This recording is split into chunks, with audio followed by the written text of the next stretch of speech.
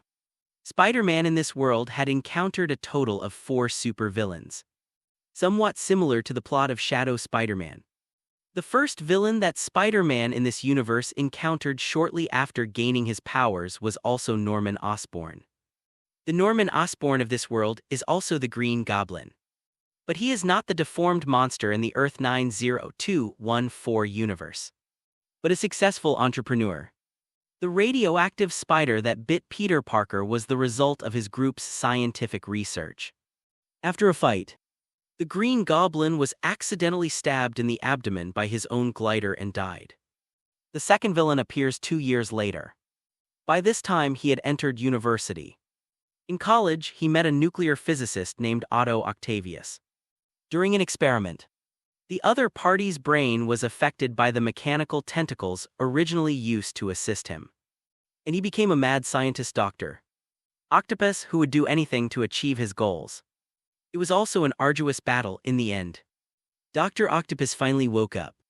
But he chose to sink into the water with his research results and die with it. The words he shouted before his death, "The power of the sun is in the palm of my hand," reminded Peter, who was receiving the memory of the octopus lady from Earth 1610b unconsciously. Before she died, Ms. Octopus also jumped into her own particle collider and shouted, "The power of the multiverse is in the palm of my hand." The same genius, same madness, and the same killed by his own scientific research results. Perhaps this is the ultimate fate of Dr. Octopus, regardless of gender. Like Spider-Man's Uncle Ben always dies. After experiencing the incident with Dr. Octopus, Peter Parker's life has improved a lot. Spider-Man has become a well-known urban hero, and his videos and newspapers can be seen on the streets and alleys. And Peter under the mask also came together with his beloved girl Mary Jane. Life seemed happy and perfect for a time. Until not long ago, there was another drastic change. When he was about to propose to Mary Jane, his friend Harry Osborn, who became the second-generation Green Goblin, came to visit. Harry insisted that Spider-Man killed his father. Norman Osborn became very hostile to him. At the same time, he and Aunt May received the latest investigation report from the police. A man named Flint Mark was the real murderer of Uncle Ben. And the one he killed was actually just an accomplice. He killed the wrong person. This discovery brought a great shock to Peter Parker, making him doubt himself for a time, but then angry. He found Mark's trace by listening to the police channel.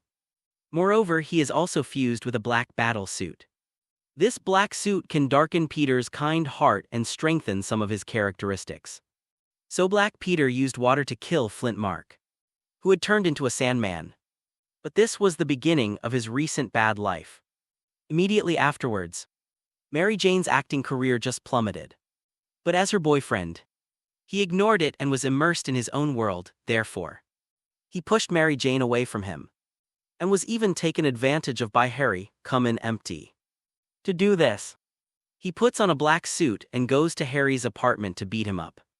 On the other side, Eddie Brock, new reporter at the newspaper, used his old photos to become Spider-Man in a black suit as fake news. Peter came to the newspaper office and exposed Eddie's fraud, causing the angry J. Jonah Jameson to fire Eddie. And Peter also successfully obtained the normal salary he should have received from J. Jonah Jameson with the help of the black suit, later. In order to make Mary Jane jealous, he invites Gwen to the bar where Mary Jane now works. After Gwen realized his true intentions, she apologized to Mary Jane and left. And he accidentally knocked down Mary Jane because of a small argument in the bar. It was at this moment that he realized that he was becoming aggressive because of his black suit. So, he went to the top of the church and used the sound of the bell to get rid of the symbiote suit. But now, Peter discovered that this black symbiote suit had kidnapped Mary Jane, and it had joined forces with the Sand People to deal with him together. When Peter came over, the Peter of this world had just come out of Harry Osborn's house. He realized that he would not be able to defeat the black symbiote and Sandman alone. So he wanted to ask Harry to help, but Harry refused. It was obvious that Harry didn't want to help him, also. Harry believed that there was a grudge between them for killing his father. And when Peter was affected by the black symbiote suit and beat him not long ago, his face was disfigured. Now the hatred is superimposed to the sky. How could you possibly help him? Peter squatted on the roof of a house like a classic spider, watching the latest news played on a huge screen not far away, and finally sorted out the memories in his mind. So, my mission this time is to defeat the black symbiote and the person who can turn into sand. Peter understood what he was going to do, however. He was not afraid and even had some expectation in his heart. He has been to 3 worlds. But this is the first time he has seen such a strange combination in this world. A symbiote suit that can attach to people, influence their mindset and amplify negative emotions. Are there humans who can turn into natural elements? This world seems more exciting than other worlds, right? Call out. Peter jumped off the roof, shot out a thread of spider silk, and began to shuttle quickly between the buildings. It didn't take long for him to arrive at the building. The top floor of the building under construction is now covered with a lot of black spider silk. Unfortunately, the level of arrangement is obviously very poor. The spider silk is not strong and durable, and does not even have any basic beauty. On the black spider web, white spider silk is used to piece together a row of words, Spider-Man. Stop us if you have the guts, obviously. This is the challenge given to Spider-Man by the black symbiote and Sandman. Among the many black spider web lines, there is a yellow taxi hanging casually. In the back seat of the taxi, it was Mary Jane who looked anxious and frightened. She is also the woman that Spider-Man, the bully of this world, loves deeply well because in the memory Peter obtained. After the Spider-Man of this world put on the black symbiote suit, he acted arrogantly like a bully, and even threatened to kill those who he gets a little dust in the eyes of people he looks down on. So he decides to differentiate by calling him Bully Spider-Man. It's just a code name and has no other meaning. Spider-Man is facing a challenge. So can Spider-Man win this thrilling showdown? Let us wait and see. Below the building, there was a circle of police cars, several circles of people eating melons, and news reporters reporting in real time. It seemed like all the eyes of New York were focused here. The bully Spider-Man is somewhat similar to the blonde Spider-Man in the sense that they are both truly loved by the New York citizens they protect. There are a lot of Spider-Man peripherals appearing on the blonde Spider-Man's side. And here, although there are no peripherals, there are a lot of reports, moreover. During the battle with Dr. Octopus a year ago, the bully Spider-Man tried his best to stop a runaway train in order to save it. At that time, he lost his spider hood, and the real face under the hood was seen by many people. But these people spontaneously kept his secret. A year has passed, and no one else knows his true identity under the mask, which shows that those people were grateful at that time. They are also going out of their way to protect the bully Spider-Man. Thinking of the misunderstood Amazing Spider-Man on Earth 120703. Peter couldn't help but lament the difference in circumstances between the two. Although they were both trying to be heroes, they received completely different feedback, however. It may also be because the Amazing Spider-Man's time was too short and he didn't have enough time to leave a good impression on the people of New York. And the bully Spider-Man here has been a Spider-Man for a few years. He even received the Medal of Honor as a hero of the city. Among the many Spider-Men Peter has seen, he is the only one who can achieve such an achievement. Not even the blonde Spider-Man, of course. It is also possible that the blonde Spider-Man has it, but it does not appear in the memory obtained by Peter. After all, the memory loss of the blonde Spider-Man is too serious. Peter Spider squatted on the roof, his eyes wandering up and down on the building opposite. He wants to find out where the black symbiote and Sandman are so that he can free the hostage Mary Jane as quickly as possible and then devote himself to the fight. Otherwise, if they don't follow martial ethics, they will threaten Mary Jane's life. With half of the bully Spider-Man in his body, he will definitely be restrained, however. Even if he opened his eyes as wide as possible, he could not find those two guys' spider sense. Peter held his breath and concentrated, and the spider sense was automatically released like a radar. This is a method of spider sensing that he developed based on his powerful spider sensing ability, using principles similar to radar or ultrasonic waves from bats. When the spider sense spreads out in this way, if there is something malicious to him wherever he passes, it will appear in his perception. This is much better than passive reception. Speaking of which, he was able to develop this ability thanks to the Ancient One Master and Strange. It was them who made him know that there was a mysterious world that was exaggerated and magnificent beyond the material world he knew in the past. According to Master Gu Yi, it would be difficult for him to learn magic if he did not abandon his past knowledge. But Peter had his own way. Strange puts him into an out-of-body state, which gives him a deeper understanding of his spider sense. And how can the spider sense not be a mysterious magic? The only drawback is that this move consumes a lot of his mental state. If used for too long, it may produce sequelae similar to overuse of the brain, such as headaches. However, compared with its benefits, these side effects are acceptable, just like now. When Peter spread the spider sense forward in the form of radar and gradually enveloped the entire building, he finally found some traces. On a certain floor of the building, there is a humanoid object with strong hostility towards him. Obviously, this humanoid object is one of the Sand People or the Black Symbiote. As for the other one, Peter frowned. He didn't find it. Maybe the other one isn't here in this case. Peter found the opportunity, and with the help of a short run-up, he made a sudden ejection jump and rushed towards the taxi. At the same time, his spider-sensing radar has been continuously feeding back the movement trajectory of the guy he discovered.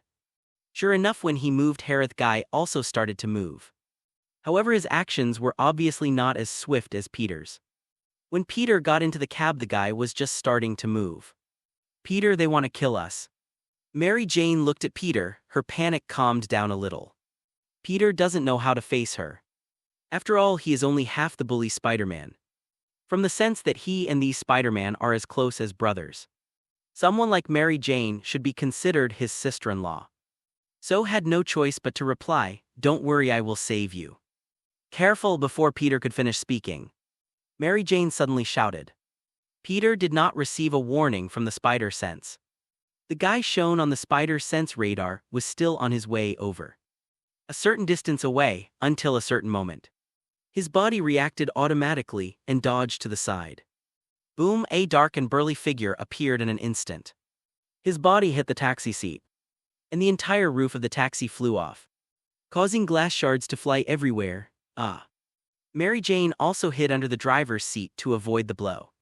Otherwise, she would have been shot in the head. But the taxi was rocked by the attack, causing Mary Jane to let out a series of terrified screams. Peter reached out and grabbed the swaying taxi body and looked at the attacker. It was a strange creature that was completely black, with only its eyes and mouth white. Its fangs were slightly open, as if it wanted to swallow Peter alive. Peter recognized it. It was the black symbiote suit that had influenced the bully Spider-Man for a while. This guy took advantage of the bully Spider-Man when he was in the most turbulent and darkest moment after learning the true identity of the murderer who killed Uncle Ben. He fused with Spider-Man and turned him into a bully who wanted to throw ashes into people's eyes. Spider-Man afterwards. Although Peter was confused by its slightly evil appearance, the power contained in it made him accept it then. The symbiote suit affected him, making him arrogant, aggressive, vindictive. Bully Spider-Man discovered this and locked it in his closet after realizing it would have some negative effects on him. After Harry Osborn blackmailed Mary Jane into breaking up with Spider-Man and mockingly told him that she was having an affair with him, an angry Spider-Man reunited with the symbiote and in a fight leave Harry Osborn disfigured. Later, the bully Spider-Man becomes increasingly selfish, arrogant and lustful. He hooked up with Eddie Brock's girlfriend Gwen Stacy and took her on a date at the bar where Mary Jane worked, hoping to humiliate Mary Jane. It wasn't until he had a conflict with the bodyguard and knocked down Mary Jane impulsively that he suddenly realized what kind of impact the symbiote suit had on him. Later, the bully Spider-Man went to a nearby church. After a while of hard work, he finally got rid of the symbiote suit with the help of the sound vibration caused by the church bells. I just don't know why it appears again. And it's still in the form of an enemy. Is it just because the bully Spider-Man abandoned it? Wow. The head part of the black symbiote receded like water, revealing a human face underneath. Seeing this face, Peter suddenly understood and had an explanation for the question that just popped up in his mind. This man's name is Eddie Brock, and he is a complete loser. He wanted to steal Peter Parker's identity as Spider-Man's official photographer. But he repeatedly failed because Spider-Man would not cooperate. Nonsense. How can I cooperate with you if you want to steal my job? Later, when he saw that he couldn't take any good photos, he used his crooked brains to colorize the old photos and faked a new news about Spider-Man Noir doing bad things. But this incident was soon discovered by the real owner and exposed personally. Eddie Brock was fired from the Daily Bugle and removed from the industry. All I can say about this is that he deserves it. Making fake news is a taboo in the journalism industry, and frame-up can completely destroy a person. If it weren't for Spider-Man's own means and connections, the good city hero would have been completely distorted and even destroyed by him. Just losing his job is a very light punishment for him. But Peter never imagined that the symbiote suit taken off by the bully Spider-Man would eventually merge with Eddie. Parker, do you remember what you did to me?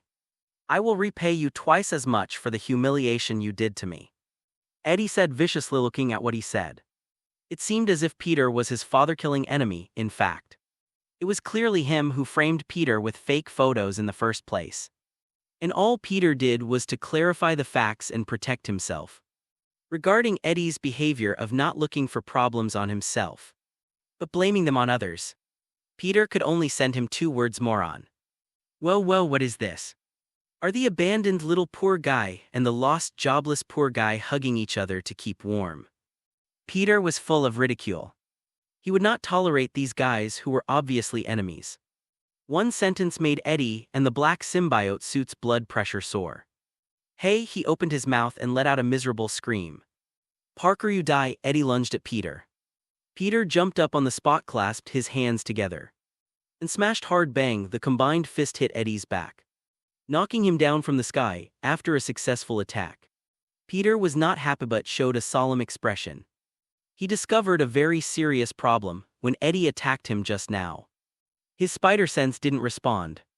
This is the first time he has encountered a being that can circumvent the spider sense. Let's look at these attack methods of the black symbiote suit. The spider silk webs. And even the attack methods are all highly similar to Spider-Man. Peter gradually had a guess in his mind, perhaps. Because the black symbiote suit once possessed the bully Spider-Man. It copied the bully Spider-Man's abilities. This thing actually has the ability to copy the host's abilities. Peter's fear of this black symbiote reached its extreme. While thinking about and analyzing the enemy in his mind, Peter's movements on his hands did not stop. He had long been able to do two things at once in battle. Peter took this opportunity to jump into the taxi, and with ease took Mary Jane out of the driver's seat. "Hold me," Peter's voice was calm. But actually his whole body was tense. Unfortunately, Peter, who now takes the lead, is just a little boy who has basically never had close contact with other girls except Aunt May. He said this because he was very familiar with Mary Jane. And now there is no other way but to hold on tight. Mary Jane only felt that her boyfriend's current state was a bit strained. But she did not doubt that he was there. She hugged her boyfriend tightly at this moment. Only his warm and strong body was her best comfort. Feeling the astonishing soft pressure on his arm, Peter became even more nervous. He quickly turned his attention downwards, and then jumped out to the other side. The two of them instantly crossed dozens of meters and landed on the roof of the building where Peter was standing before. Peter put Mary Jane down with trembling hands. "You come downstairs quickly, Aki, come on." "My tiger boyfriend Tilda." Mary Jane put an arm around Peter's shoulders, reached out to lift a corner of his mask, and kissed the corner of his mouth. Peter froze. He pushed Mary Jane away with a little force, and said in a panic, "That ithy are coming me that." Mary Jane finally noticed the clue this time, and she looked at Peter carefully. But Peter had already jumped up and returned to the battlefield. "Wow!" The wild sand roared in the sky and rushed toward Peter. Peter stretched out his hands, and a large ball of spider silk shot out in a web shape. Bully Spider-Man like Shadow Spider-Man. Both produce their own silk. Peter's own body has also undergone this mutation. So he already has an idea of how to use his own spider silk to quickly weave into various shapes. The huge spider web formed almost instantly. Covering the yellow sand, Peter used both hands together, turned around in the air, and slammed the spider web and the wrapped Sandman onto the building nearby. Bang! The entire floor shook violently, and the yellow sand was shattered instantly, exploding into a large ball. But obviously, the yellow sand that exploded was not enough for the Sandman to piece himself back together outside. So he is still within the spider web at this moment. Out of the corner of his eye, Peter saw a figure running up on spider silk below him, rushing straight towards him. Dark figures, dark cobwebs, dark night. Like an assassin hiding in the darkness, the black symbiote stretched out his sharp blade towards Peter. This was the first time Peter had encountered an enemy that could evade the spider sense. And he was really not used to it, fortunately. He can now be regarded as a skilled warrior who has experienced many large and small battles, although he himself has not experienced that many battles. In fact, every fusion with different Spider-Man is an accumulation of experience. Even if every battle can only get half of the battles experienced in person, which is enough to be regarded as experienced in hundreds of battles. After thinking for 0.1 seconds, Peter jumped decisively from the black spider silk under his feet to a building not far away. Then, he yanked a handful of the cobweb in his hand and threw the web, along with the Sandman, inside at the black symbiote. The black symbiote roared, raised his hands regardless, inserted them directly into the spider web, and then tore it open to the left and right. Wow! The spider web was directly torn to pieces, and the yellow sand poured down due to the action of inertia. The black symbiote was bathed in the yellow sand and rushed upward, and its speed did not seem to slow down much. But Peter's attack was not to slow down his speed. but to cover his vision with yellow sand. While throwing the sandbag down, Peter himself ran all the way down the wall of the building. When the black symbiote broke through the sandbag and was completely enveloped by the Sandman's body, Peter happened to arrive near that location. Without hesitation, he ejected and spun in the air, bang. With a heavy kick, he accurately located the black symbiote in the yellow sand and knocked him directly out of the yellow sand. At this time, Peter stretched out his hands, and spider silk spewed out from the glands in his wrists again, quickly wrapping the yellow sand in the sky, preparing to make it into sandbags again. The sand people obviously won't sit still and wait for death. He quickly controlled the yellow sand and formed a pair of big hands to grab Peter. But Peter just moved forward with one hand, relying on the power of the yellow sand wrapped in spider silk, and punched out in the air, smashing the Sandman's big yellow sand hand to pieces. His other hand sprayed out spider silk again and packed up the Sandman as quickly as possible. "That's it, you two together can't put any pressure on me. Why don't you stop being a villain? You'll have no future. In this way, I will introduce the work to you. That Sandman Flintmark right. In fact, you might as well go digging for gold. Gold often exists in a free state in the sand and stones. It shouldn't be difficult to find it with your ability. Right, as for you, Mr. Black Symbiote, you are too ugly, you will scare the children. I'm afraid you can't do anything." Peter launches both physical attacks and his unique magic attacks. If the Sandman had condensed his form at this moment, he would be cursing, "What the hell is this? If you disagree, you'll tie someone up all over your body." How can there be such a fight, however? The sand he had gathered now had been tied into sandbags by Peter with spider webs. If he wanted to fight back, he had to break free of all the spider webs that were used to make the sandbags. After the black symbiote was knocked out, its entire body crashed directly into the wall of the house not far away, and was embedded in it. However, its endurance is also extremely strong, and these few blows cannot cause substantial damage to it. It shook its body, pulled itself out of the wall a few times, and then jumped landing on the black spider silk. But this time he did not attack again, but looked at Peter from a distance and said, "You are not Parker, who are you?" "Me. Probably your dad," Peter said.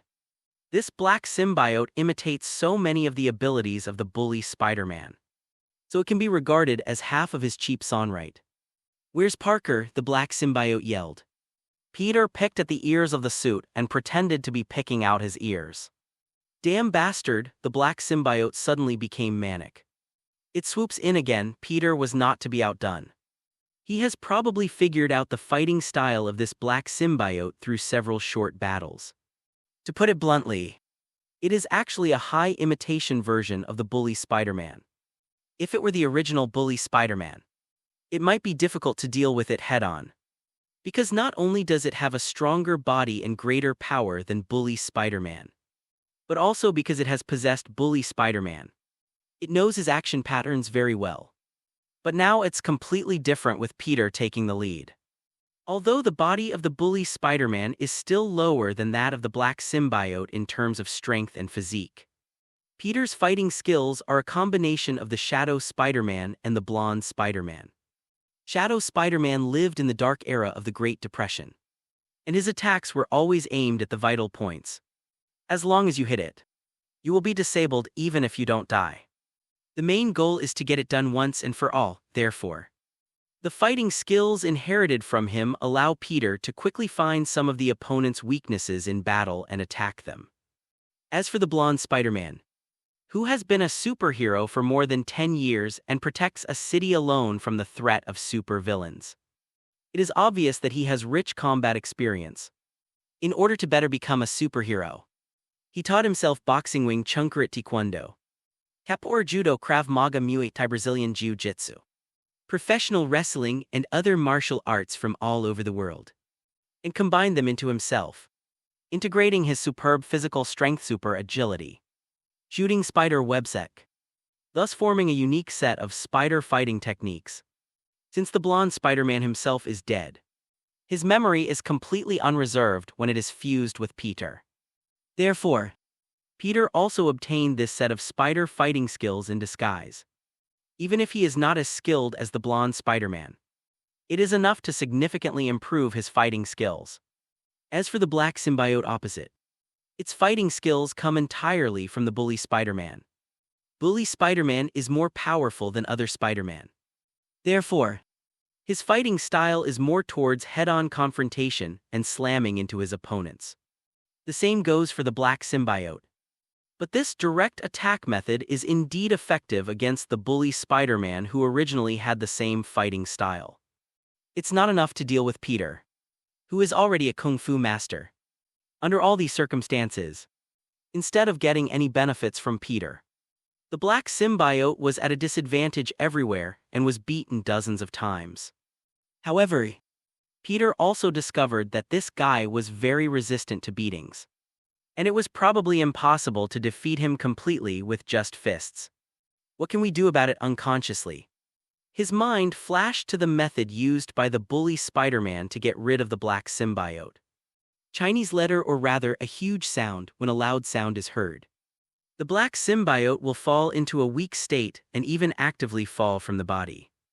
Thinking of this, Peter's hands continued to fight the black symbiote, but his eyes unconsciously turned to the building nearby. Needless to say, the black symbiote and the Sandman are also good at picking places. The one they picked happened to be a high-rise building that was still under construction. Perhaps they chose this place because there was a lot of construction sand piled here. In the city, this should be regarded as the most suitable home field for sand people to fight. But at the same time, there are exposed metal shelves everywhere in this building, as well as many hollow steel pipes, which should be used for building materials. And these can be used to create sound waves and become weapons to restrain the black symbiote. Spider sends jumps. Peter kicked the black symbiote away, then jumped up on the spot. The Sandman's huge fist of yellow sand hit him from below where he was just now. It turned out that during the time when Peter was fighting with the black symbiote, the Sandman finally controlled the sand to burst the sandbags one by one, and restored his full form. Seeing the Sandman return, Peter also had a headache. This guy is just a big, stupid guy who doesn't move quickly enough and poses no threat to Peter. But Peter couldn't ignore him completely. If you are hit by his attack, the kinetic energy of the fist punched by several tons of sand will also be huge. No less than a car hit.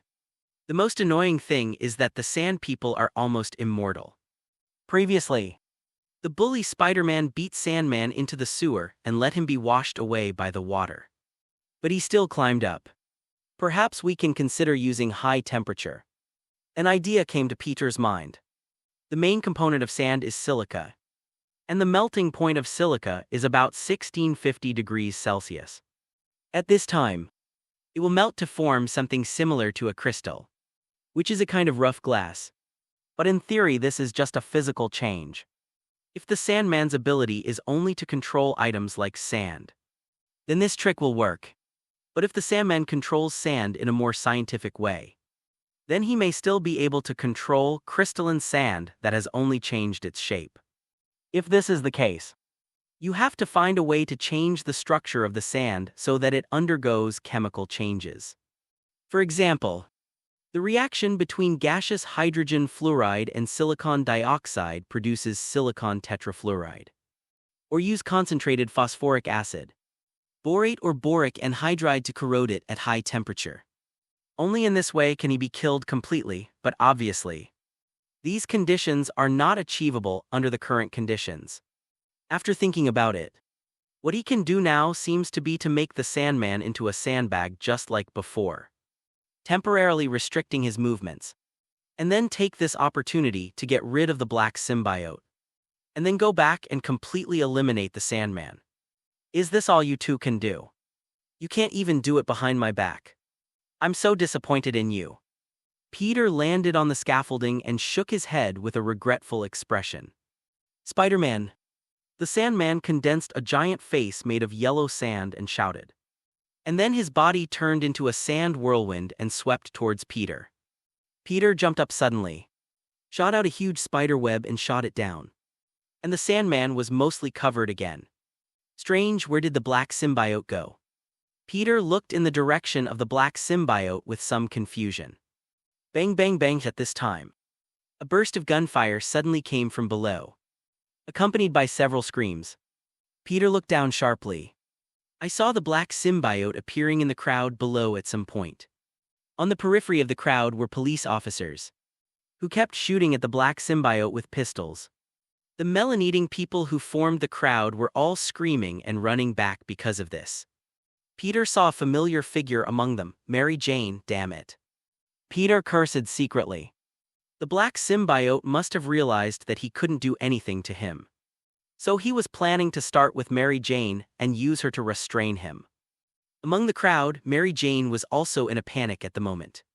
After being rescued by Peter, she followed Peter's instructions and came down from the building, and then entered the crowd to see what would happen next. She was also worried that her boyfriend would lose. But she didn't expect that the evil black suit actually discovered her. Even bullets have no effect on him. The black symbiote walked towards Mary Jane step by step, and the pistol bullets hit him at close range, only causing him to pause slightly. And then he completely absorbed the kinetic energy, coupled with his ferocious face like a demon. It just made the feeling of oppression full. Where do you want to go? A huge yellow sand palm patted Peter. Boom. Peter didn't seem to have time to react and allowed Huang Sha's palm to slap him down. But he crossed his hands in front of him, gathering strength. Not only did it block the direct damage from Huangsha's palm, but if the Sandman grabbed it instead of hitting it, he could also release his power in an instant to break free. Fortunately, things didn't go to the bad side. With the help of the Sandman's blow, Peter's figure fell rapidly. This is the fastest speed he can go downwards. Hope it's too late at this time. The Sandman also discovered Peter's intention. The yellow sand dispersed, then quickly condensed into shape and chased downwards.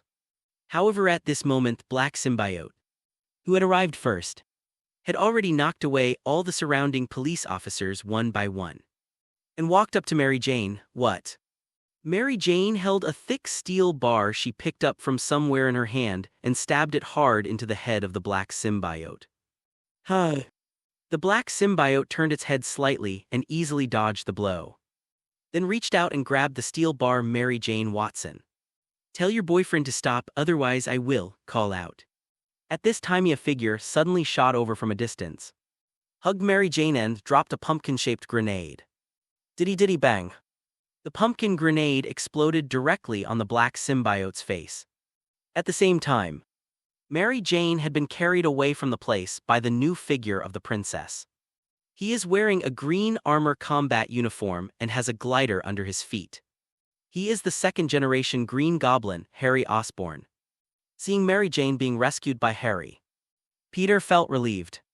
However, his speed did not slow down but instead sped up, because he knew that Harry was definitely no match for the Black Symbiote. And with the Black Symbiote's methods and ruthlessness, if one of them is not good, both Harry and Mary Jane will die. Although the bully Spider-Man and Harry had fought to the death and almost turned against each other, Peter felt the emotions transmitted from the bully Spider-Man. He didn't want Harry to die. He actually wanted to repair his relationship with Harry, because the bully Spider-Man actually has very few friends. Harry is one of his few and best friends, and he really values this friendship. If Harry hadn't gone too far before, coupled with the influence of the Black Symbiote, it would have been impossible for the bully Spider-Man to come to Harry's door and disfigure Harry or even almost die. As for Mary Jane, although she also did something sorry for the bully Spider-Man, the bully Spider-Man loved her wholeheartedly and naturally did not want anything to happen to her. I knew you were coming. When Peter was about to hit the Black Symbiote, the Black Symbiote suddenly turned around, stretched out his hand, squeezed Peter's hand, and laughed ferociously. It's too bad that I was influenced by him. Peter cursed secretly, feeling helpless. I suddenly felt as if I had lost my mind just now. My thoughts were affected by the bully Spider-Man in my mind, and I rushed down so eagerly. This is true. Bang. Peter was hit hard to the ground, hit several times in a row. The entire ground was shaken by the huge force. Peter tried to break free, but the Black Symbiote was like running water. and his hands turned into countless viscous fluids, entangling Peter layer by layer. Even though Peter had tens of tons of strength, he still couldn't break free, fortunately. Spider-Man's body was still able to withstand this small blow. But he didn't know why there was a dull pain in his back. He was interested in obtaining relevant memories from Bully Spider-Man. But he was afraid that he would be affected by Bully Spider-Man just like before. So he just used some means to block some things from Bully Spider-Man. Assuming that their status was 50-50 before, it is now 73-70. Peter was completely dominant. Fortunately, this kind of thing is harmless. How to get rid of this guy is the most important thing now. Just then, the Sandman flew down from above. The black symbiote stopped what he was doing, wrapped his hands tightly around Peter, and said with a ferocious smile, "No, you are dead, Parker." Boom! A torrent of quicksand suddenly rushed over. But its target is not Peter but the black symbiote. The black symbiote didn't expect that the friendly army would stab it in the back, and was knocked away. Peter took the opportunity to stand up, jumped back and landed on the ground, tilting his head in confusion at the Sandman. The yellow sand flying in the air fell to the ground and quickly gathered into a human shape. A face appeared in it and said to Peter, "Thank you for giving me a way to make money without committing crimes." Peter was stunned. His words were not giving advice to the Sandman, but mocking the Sandman's ignorance of sitting on a treasure mountain without knowing it. The Sandman continued, "I'm sorry for your uncle. My daughter is seriously ill and needs a lot of money for medical treatment. I have no other talent but to rob. That day was also my first time to rob. Your uncle stopped in front of me and advised me to let my prodigal son turn back. But I was too nervous when Kaladin came to call me. He pushed me and the pistol went off. No matter how you think about it, whether you want to kill me to avenge your uncle or whatever, I just want to say to you I'm sorry, I'm really sorry." When the Sandman began to narrate, Peter received a crazy button from the Bully Spider-Man. So he let go of the Bully Spider-Man's initiative. Now it's Spider-Man the bully who takes the reins. Peter huddled himself in a corner, trying his best to avoid affecting the Bully Spider-Man, because he knows that this is the knot of the life of the Bully Spider-Man. No one else has the right to make decisions for him about this kind of thing. Only he can. The Bully Spider-Man looked deeply at Sandman and said with some difficulty, "I forgive you." After saying that, the Bully Spider-Man seemed to be relieved. He pulled back on his own initiative, allowing Peter to regain the dominance. Peter did not refuse and resumed his previous state. "Because the black symbiote is back, you betrayed me." The black symbiote stared at the Sandman, very angry at the Sandman's backstab. "We're just joining forces temporarily. I never said we were on the same team with you," the Sandman said disdainfully as he looked at the black symbiote. At this time there was a whistling sound, and Harry returned to the battlefield in a single glider. Mary Jane is nowhere to be found and must have been sent to a safer place by Harry. At this time Harry and the Sand People surrounded the black symbiote, forming the legendary chicken feet cheese. "You guys also want to defeat me?" The black symbiote laughed and its body began to rise. "Harry, his weakness is his voice," Peter shouted. Harry narrowed his eyes and deliberately ignored Peter. But his body followed Peter's words honestly.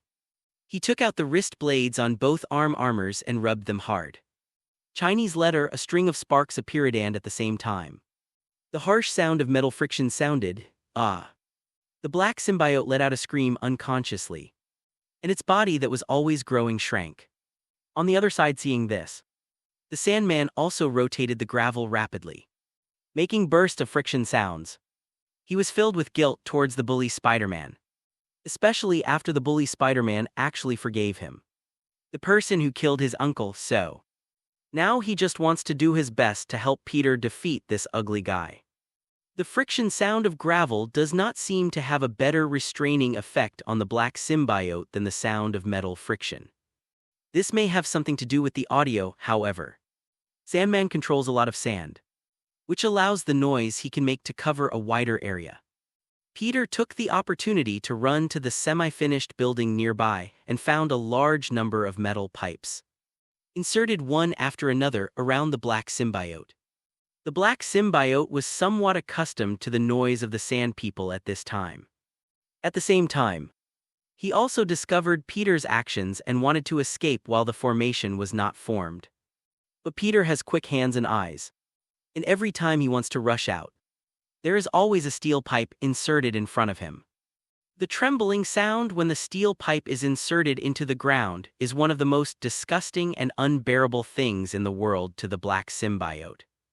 Every time he encountered someone, he would retreat unconsciously. Gradually, the metal pipe formed a circle. Peter held a steel pipe in each hand, moving his wrists slightly, looking at the black symbiote. His movements filled with malice. The black symbiote couldn't bear to see him like this, and roared towards him. Peter stretched out his hands and struck hard, clang hum. The metal pipe made a loud noise and continued to tremble in place. The mixed sound made the black symbiote shrink back suddenly. Seeing this effect, the Sandman also controlled the yellow sand to continuously rub against other metal pipes. The noise of the gravel rubbing against the metal pipe made Peter's scalp tingle when he heard it. Not to mention the black symbiote surrounded in the middle. At this moment, he no longer had the arrogant attitude he had before. It was even difficult to maintain its human form, and it had turned into a puddle of mud, flowing down from Eddie Brock, who was standing there. "Eddie," Peter shouted, shooting out a thread of spider silk that stuck to Eddie. He wants to save Eddie. This is what the bully Spider-Man means. He believes that Eddie himself is not worthy of death. And the most dangerous thing is this weird black symbiote. It was because of it that Eddie embarked on his current path and became a monster. Peter does what is good. This is the world of the bully Spider-Man, and he naturally decides how to deal with his enemies. And he is just responsible for coming over to experience and provide some help as appropriate. The black symbiote, tortured by the noise, had basically lost its strength. It didn't take much effort for Peter to pull Eddie out of it. He threw Eddie aside and looked at the black symbiote trapped in the 8-sound array again. Feeling a little worried, although noise can suppress it, it cannot completely eliminate it. How to eliminate it completely? You can't just keep knocking like this, right? So many sore hands. At this time Harry shouted, "I'll give it a ride." With that said, he took out a pumpkin bomb and threw it in. "What are you going to do, no?" Eddie looked at the pumpkin bomb in horror. He didn't know where the strength came from, and he got up in an instant and rushed into the 8-tone array. Peter was startled. Eddie, boom. The powerful pumpkin bomb turned into a huge explosive ball, wrapping the black symbiote and Eddie together. The two let out a sharp scream at the same time, and then seemed to turn into ashes together. Peter, Harry, and the Sandman looked at each other. None of the three of them expected that Eddie, who thought he was kidnapped by Venom, would actually choose to die for love with Venom at the last moment. Clap, clap, clap. At this time there was applause nearby. Some spectators who dared to stay and reporters with cameras saw that the villains had been eliminated. So they applauded and gathered around. "Good job, Spider-Man. Well done, Sandman. So handsome, Green Armor, Sandman, Harry. Why are our nicknames so weird? Hello, Spider-Man, can I do an interview? Are this Mr. Green Armor and Mr. Sandman your new teammates? Excuse me, why did Mr. Sandman seem to be enemies with you at first? And now we are teammates. Spider-Man, are you married? The Green Armor is Harry Osborn, the new director of the Osborn Group. Oh no, why don't we get out of here first? Peter suggested. Okay, Sandman and Harry nodded, both of them feeling a little dizzy from this situation. They decided to go to Harry's apartment first. It was a high-end apartment in a wealthy area. Ordinary people couldn't enter. They could avoid being surrounded by reporters and the public. Along the way, Peter actually thought of a good idea. He discovers that the bully Spider-Man Harry Osborn and Sandman Flint Mac all have one thing in common. They all have financial difficulties. Although the bully Spider-Man is loved by the citizens because of his role as Spider-Man and has been satisfied in his spiritual life, his material life is actually quite embarrassing. He has no stable income, and his only income is to send a selfie to the Daily Bugle. Peter remembers that this behavior was called welfare on the Little Bluebird. Although the methods of the two are somewhat different, they seem to be quite similar in essence. Bully Spider-Man can't even get a ring out of his hand to propose to Mary Jane. Of course, part of this is because he failed to coordinate the two identities between the mask and the mask. From his body, Peter finally realized what the words that Amazing Spider-Man B repeatedly taught him meant. Perhaps Amazing Spider-Man B has experienced something similar to Bully Spider-Man. So he has this perception. The same goes for Sandman Flint Mac. On the way to Harry's apartment, Peter found out a little bit. Flint has a daughter, Penny Mac, who suffers from muscular dystrophy, a disease caused by a genetic mutation. She is still young, so it is not very obvious, but as she grows older, she will gradually lose her ability to move around the age of 10 and can only rely on a wheelchair. She may even die from respiratory failure, heart failure, and other symptoms around the age of 20. If Flint wants to treat his daughter, he must prepare at least $200 million in medical expenses. This is undoubtedly a huge sum of money in this day and age. Flint has no skills, and the normal way of making money is too slow. In order to save his daughter, he can only embark on the path of crime. However, he said that he had planned before taking action. The targets he chose to rob were not civilians.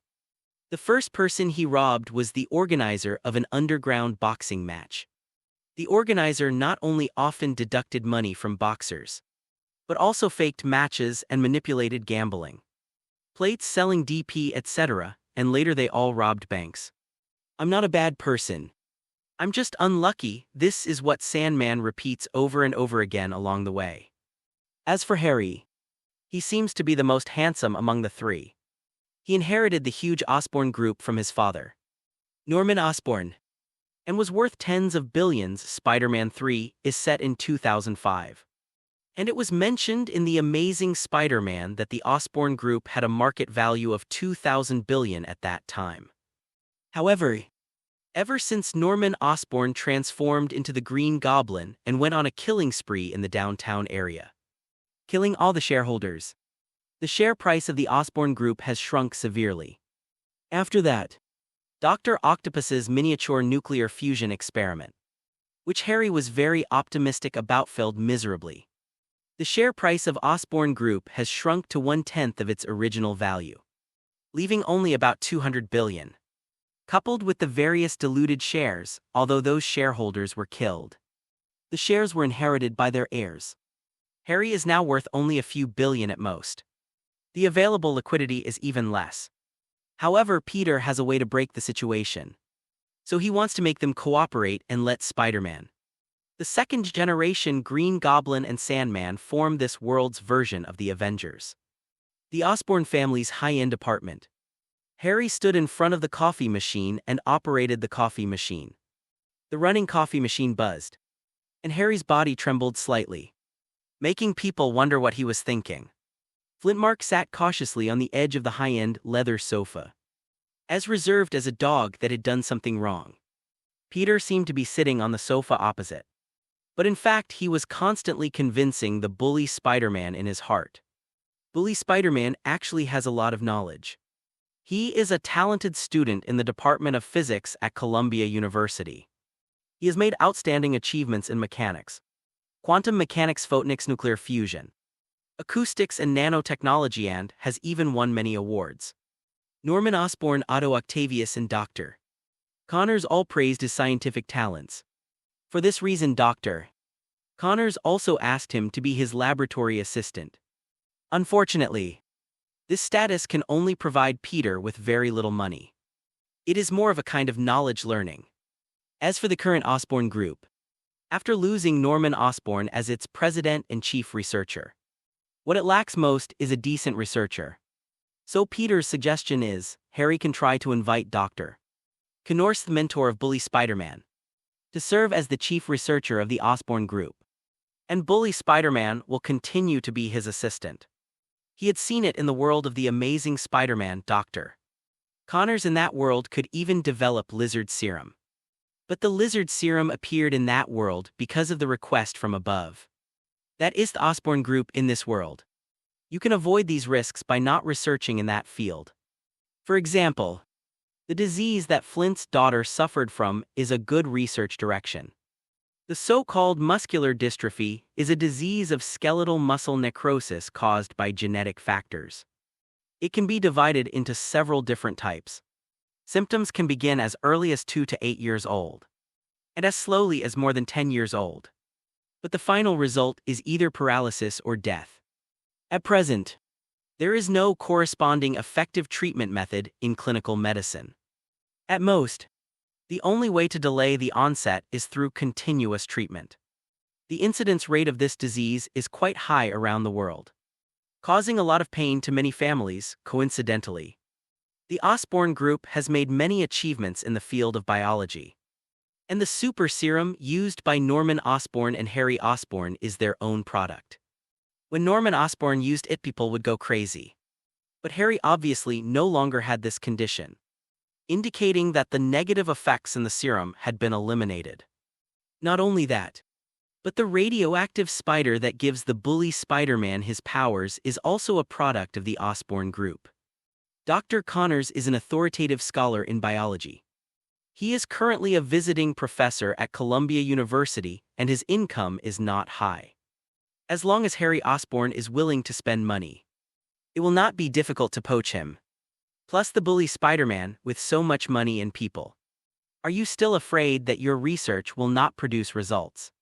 Moreover, in this way, Sharon, an unstable factor in society can also be brought together, with one less opponent and one more powerful partner.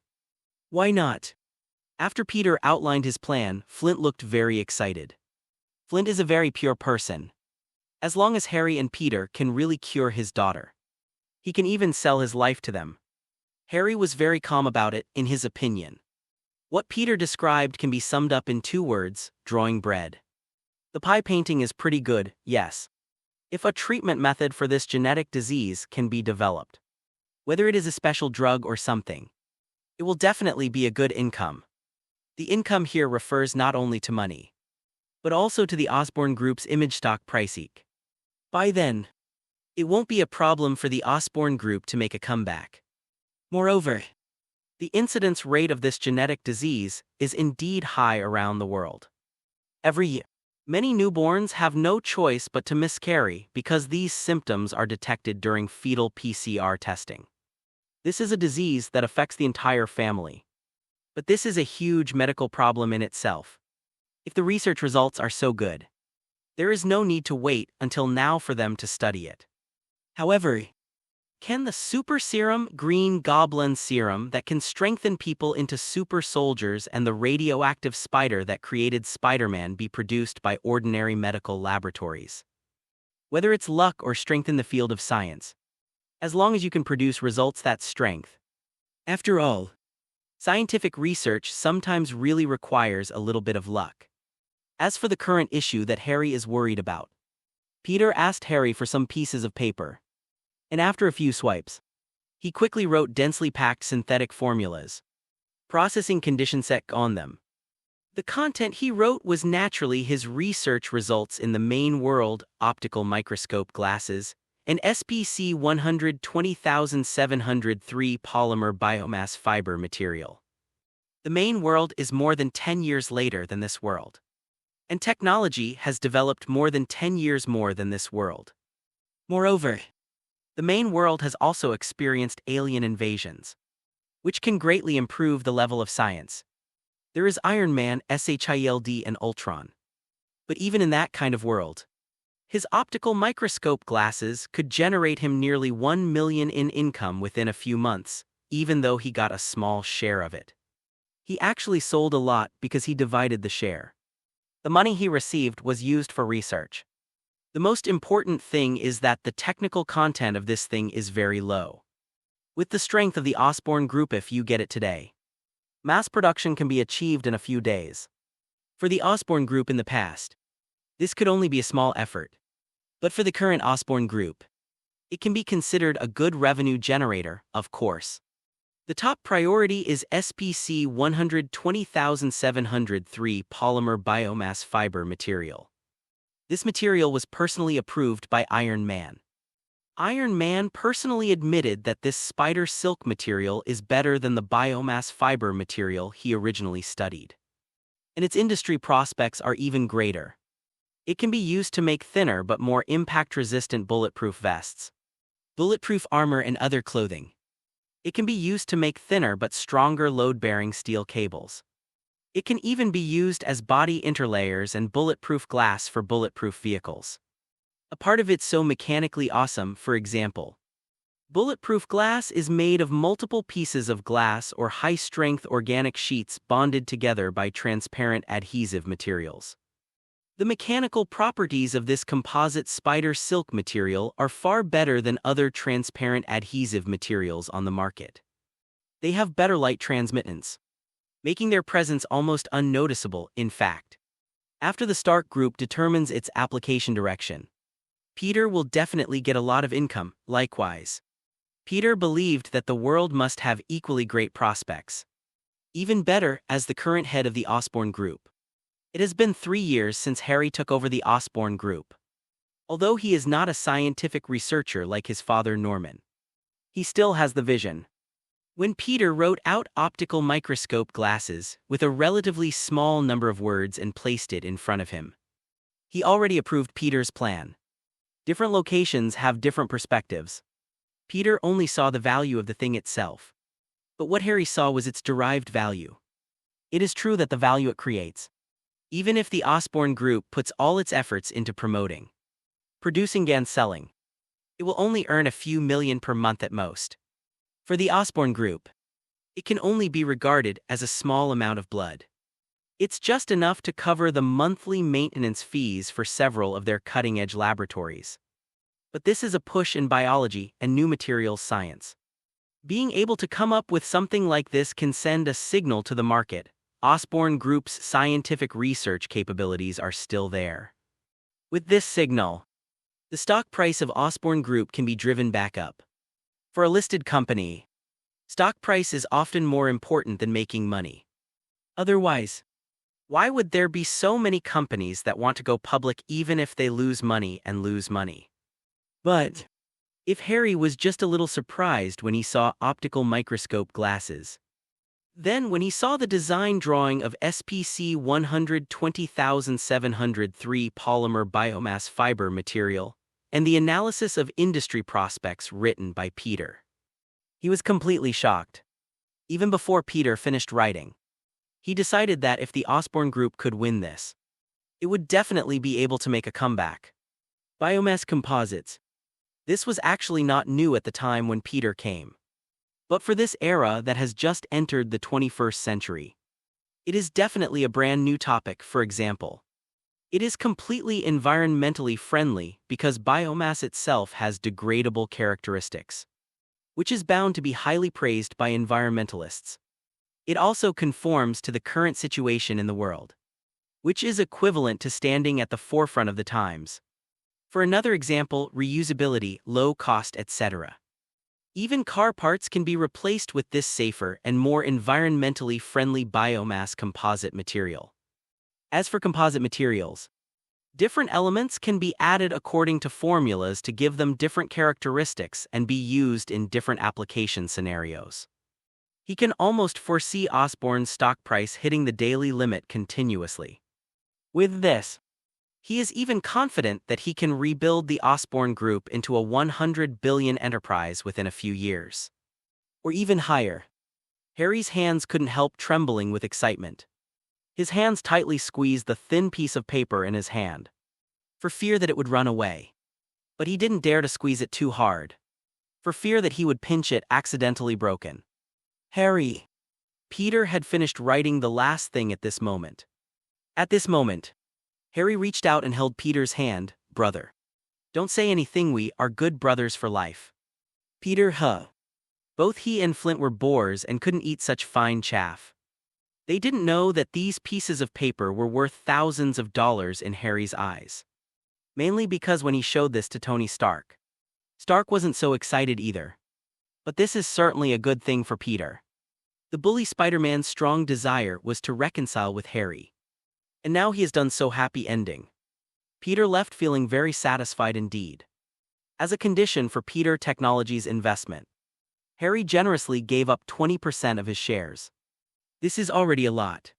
Although the shareholders of the Osborne Group were massacred by the Green Goblin Norman a few years ago and all died, the equity in their hands was either taken back by a certain street owner and transferred to others, or their heirs inherit after that. Harry successively repurchased some in the past 2 years, but the equity he held was still only about 60%. Allocating 20% to Peter at once means that he will face losing absolute control of the company. This was his absolute trust in Peter. At the same time, it also represents his sincerity.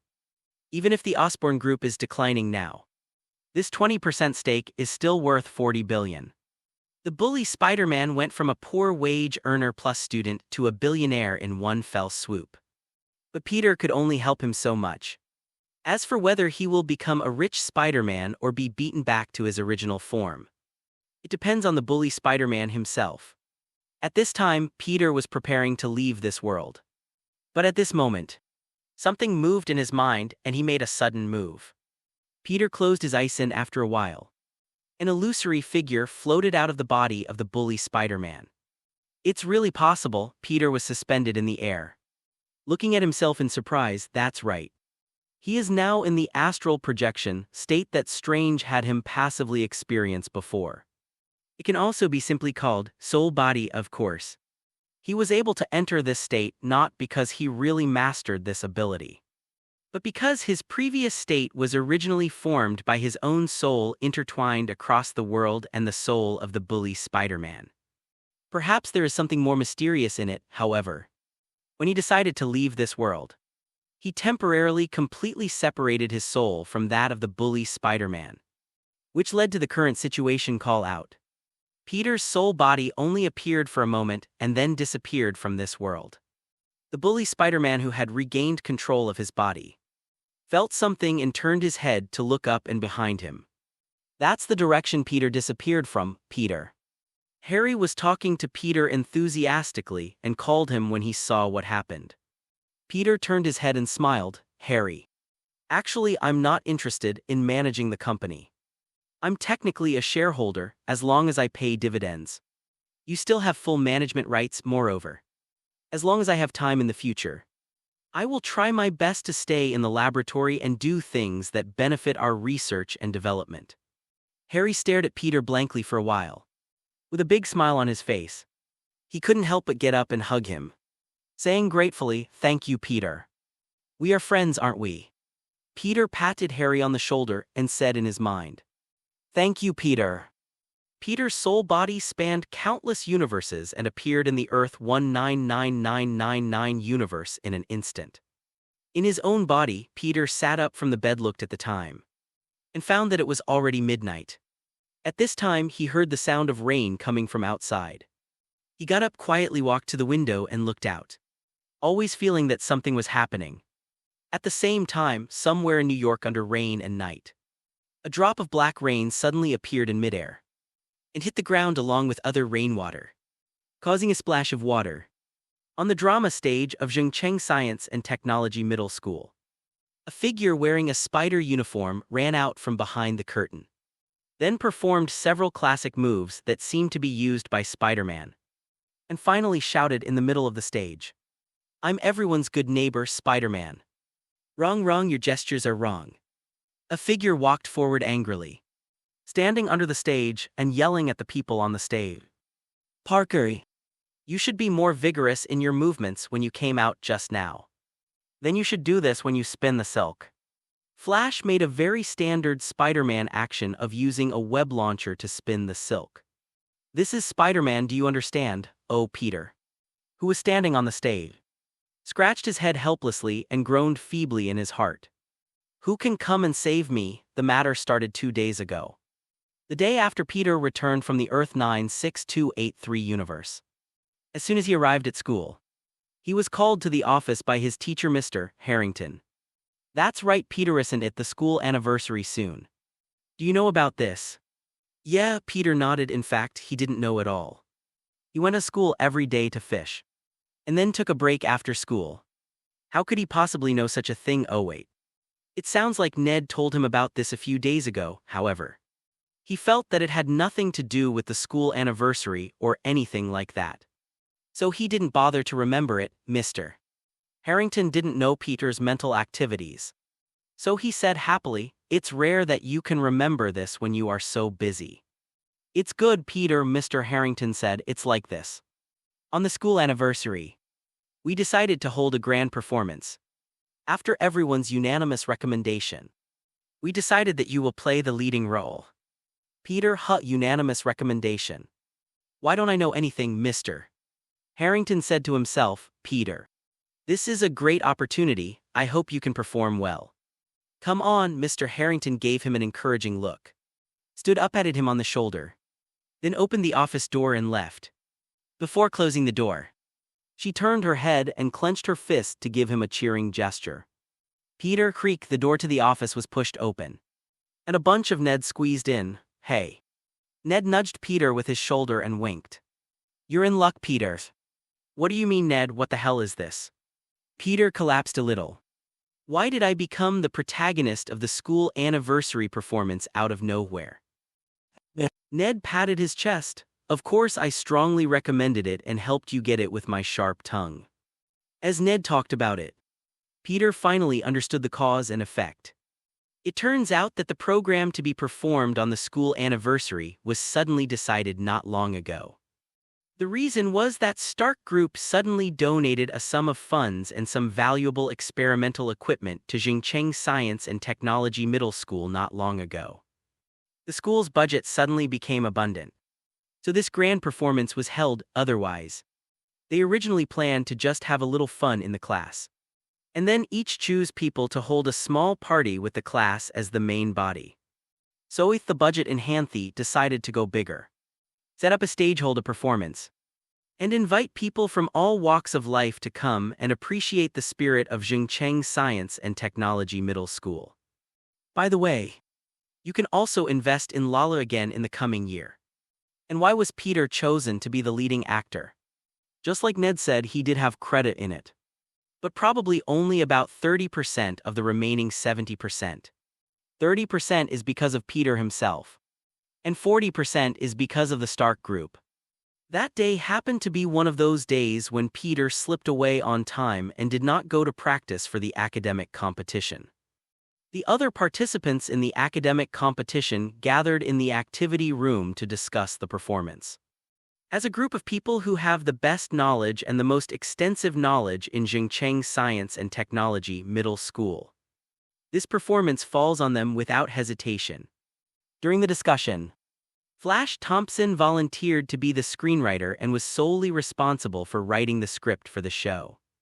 Seeing that he was so enthusiastic and his writing skills were indeed good, Mr. Harrington agreed. Written by Flash, assisted by two other classmates who are also good at writing. The three of them worked together to create and revise the script. The script was completed within a few days, and you can tell by looking at the dark circles under Flash's eyes that this guy stayed up all night for this.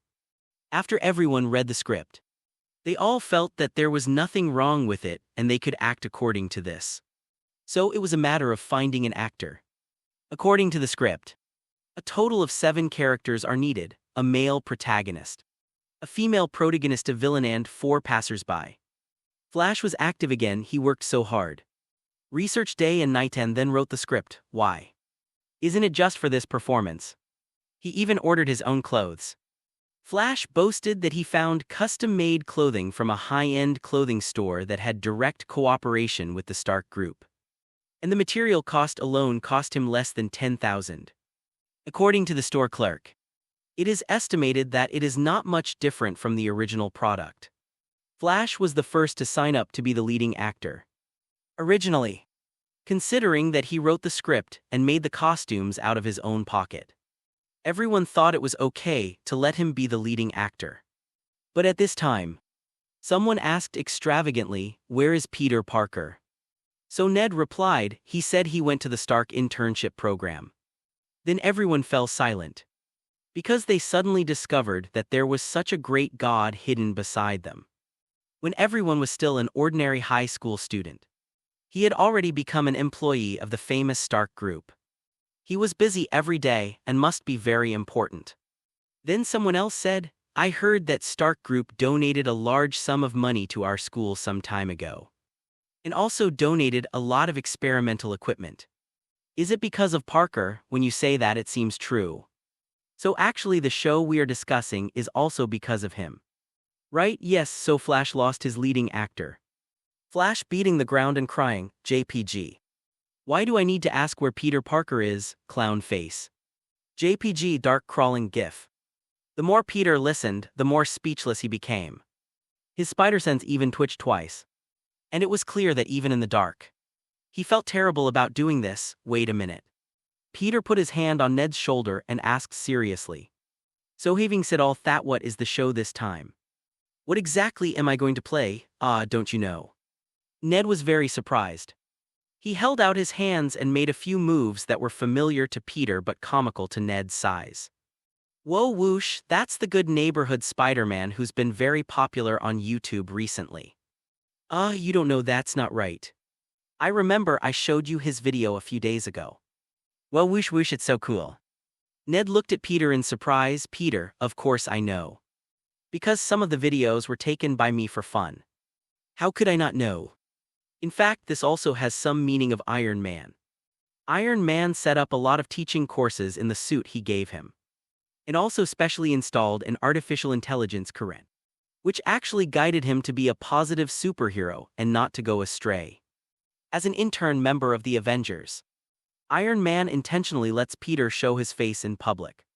Not only to train him, but also to create a certain image for him. Well, Peter always felt that Iron Man was deliberately cultivating him.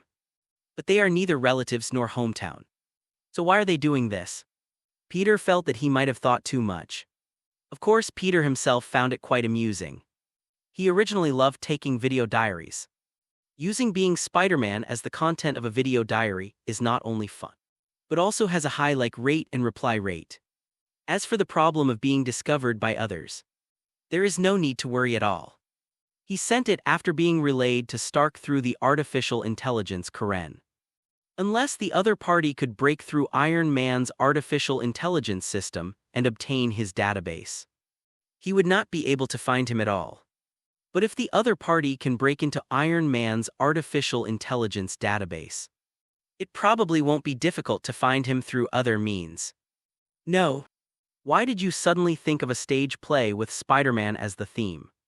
Peter asked. It's Spider-Man, Spider, not Spider Spider. Ned stressed, oh Spider. Ned said eloquently, the answer is simple. There are several reasons. First, Spider-Man is one of the latest new members of the Avengers announced by Iron Man.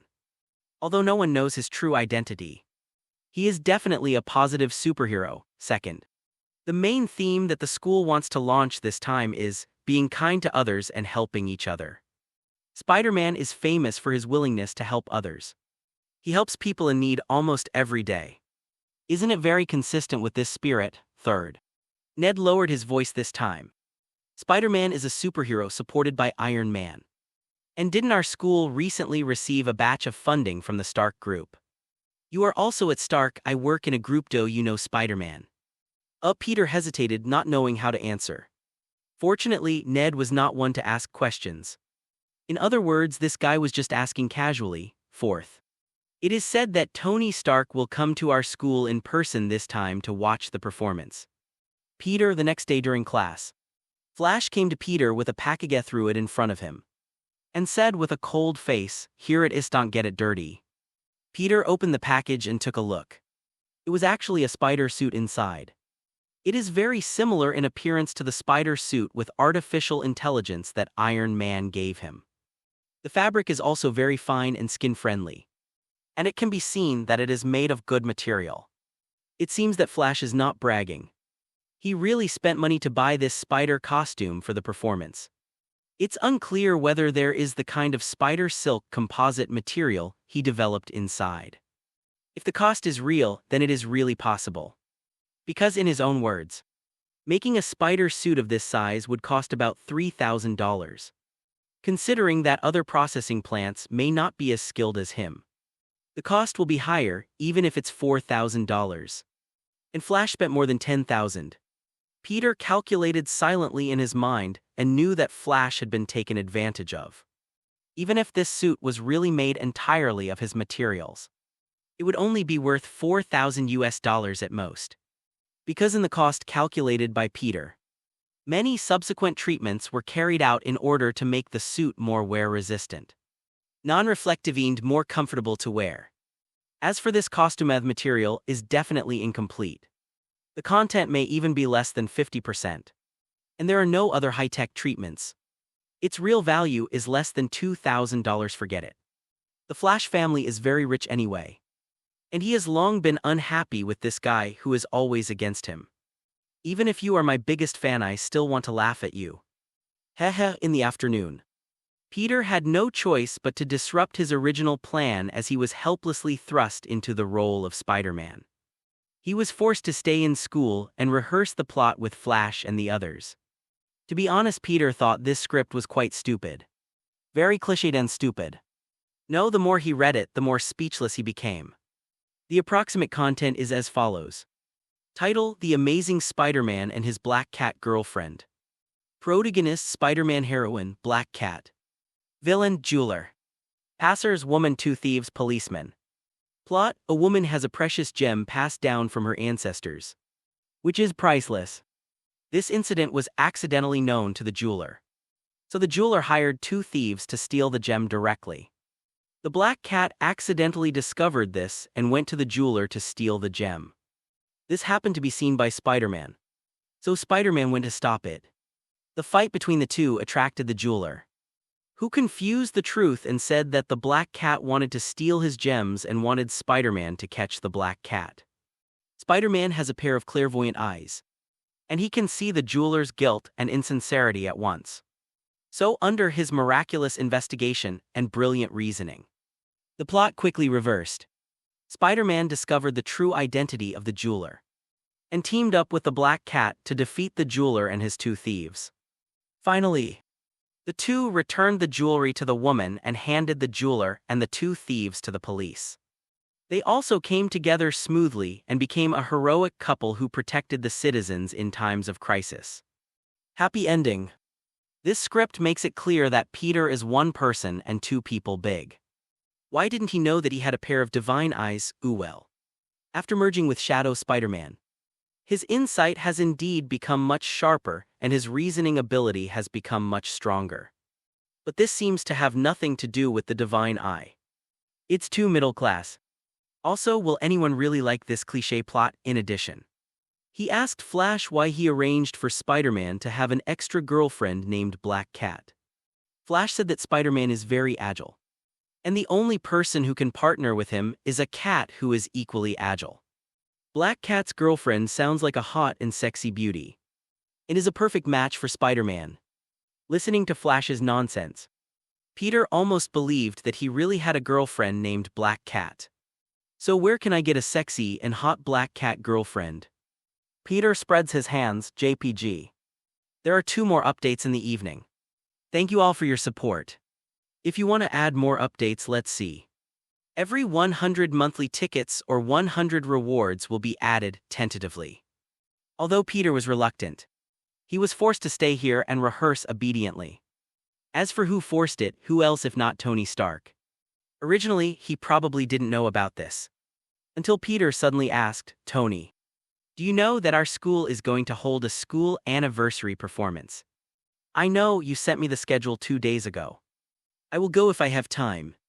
Tony Stark seemed to be exercising now, and his voice was a little breathy.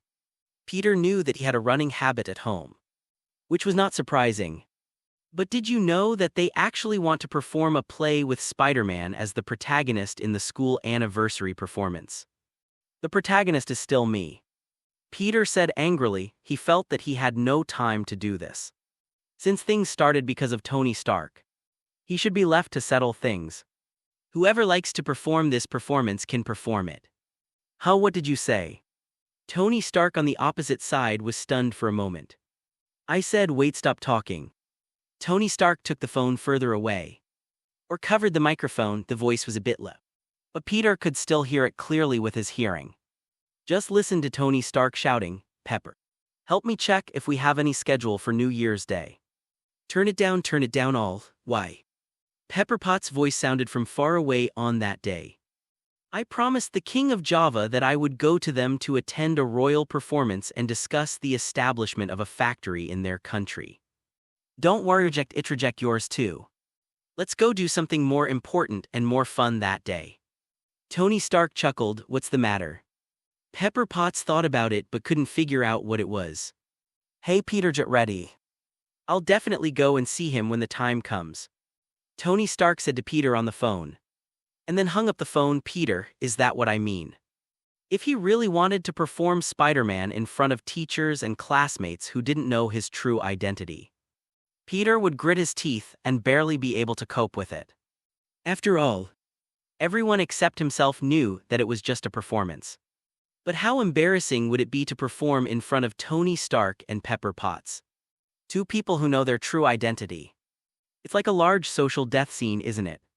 Just thinking about it made Peter feel a sense of social death rising to the sky. However, when he called Tony Stark's number again, the response he received was, "Hello. Your number has been blocked by the other party, Peter." What's even more outrageous is that he was also told that his laboratory would be conducting routine maintenance of the equipment in the next few days. And he was asked not to go there for the next few days. The good news is that the equipment inside may be replaced with better ones. The bad news is that once you combine it with the previous thing, you will know whose bad idea this is, Gan. Peter felt like he had a lot to say and wanted to vomit but couldn't. What made him even more speechless was that when he returned home, he found that Aunt May also knew about it. Peter, you are going to play the leading role in the stage play of the school anniversary performance. Oh my God, why didn't you tell me this earlier? At least give me some time to do my hair and take care of my skin. When is the school anniversary? Oh, by the way, I remembered Jiliguala. While Aunt May was busy at home like a headless fly, she was chattering and making Peter one head and too big. The key is that his hearing is so sharp that he can hear clearly even if he closes the door in his room. Peter, tired, destroy it. How do you think Aunt May knew? Not that Tony Stark. Aunt May said that Tony Stark called her personally and asked her if she wanted to come with him. Peter always felt like he was being put into some kind of strange family theater. Why did it feel like a child was performing at school and the old father was running around telling people to watch? Tony, Peter lay on the bed, gritting his teeth. No way. At this point, no matter how reluctant Peter was, he had no choice but to admit it. So next, he was forced to stay at school after school every afternoon to rehearse. Because it is a stage play, the most important thing is actually the line spot for Peter, who has a super memory. It only takes a few minutes to memorize these many lines. But he still had to stay here. Because it also involves actions, coordination with other actors and so on. As for the other actors, forget it and just look at the credits. It took me a long time. After Alit SME and I have to consider ZZZQ's skin color. Lol tilde Spider-Man Peter Parker. Black Cat Betty Brant. Villain jeweler Charles Murphy. The woman whose jewelry was stolen Sally Averill. Thief 1 Seymour O'Reilly. Thief 2 Abraham Brown. Police Cindy Moon. The academic decathlon team originally had 4 girls and currently has 3 remaining. Sally Averill is a chubby girl, quite plump enough. But when playing a black cat, imagine a black cat that looks like a ball. Is that a fat orange? Obviously not suitable. She was assigned to play the woman whose jewelry was stolen. Cindy Moon is a Korean girl, one see the author's words. But her figure has not yet developed. Neither plump enough nor sexy enough pass. But they still let her play a role that is the policewoman who appears at the end of the play to arrest the jeweler and the thief. The reason is because there are 7 characters in total. Only 2 are targeted at women. In line with the principle of equality between men and women. One must be added, and this is Michelle Jones. She has no interest in this performance at all. And she is also afraid of society. She said that she would not go on stage even if I killed her. There is another person who actually fits the bill. And that is Liz Allen, the former captain of the academic decathlon team. She is tall enough and very popular in the school. Unfortunately, she has transferred to New Jersey. In desperation, they could only ask for foreign aid. As I went back and forth, I thought of Betty Brant. Betty Brant is a blonde girl. But she is not actually a member of the academic decathlon team. But is the host of the school news, but her figure is not bad.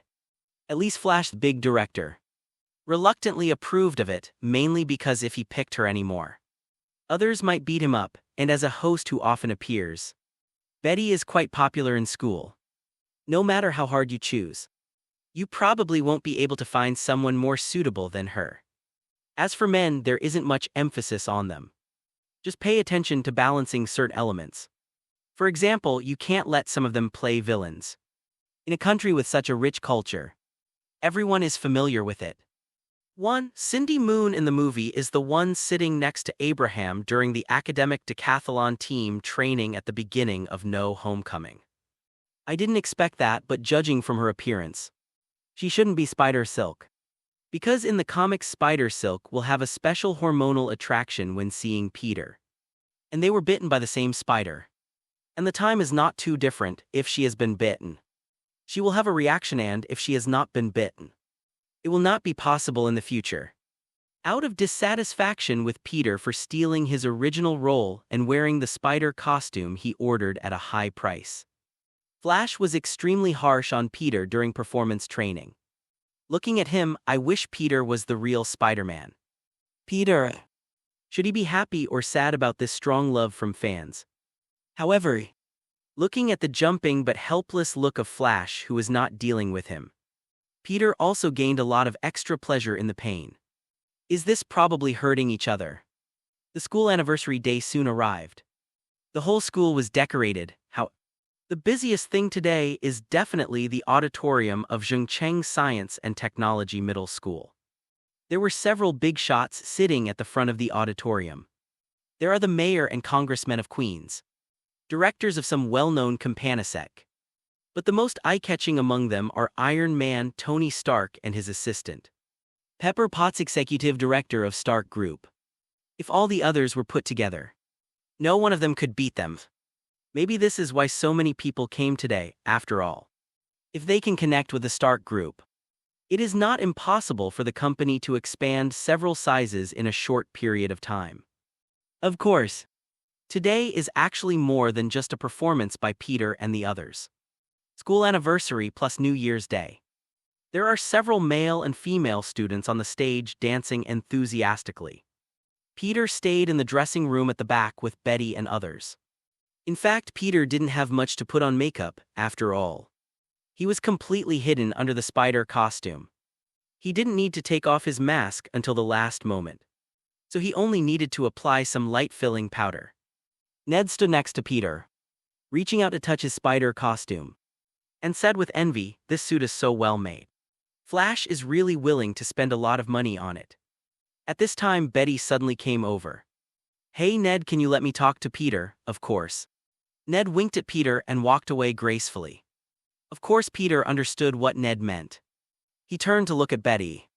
Her outfit is a tight black leather jacket with a ring of white hair on her hands and feet, and a mask on her face, which makes her look mysterious and sexy. What everyone didn't expect was that Betty was small and her usual outfits tended to be cute. But she was so talented, really can't tell at all.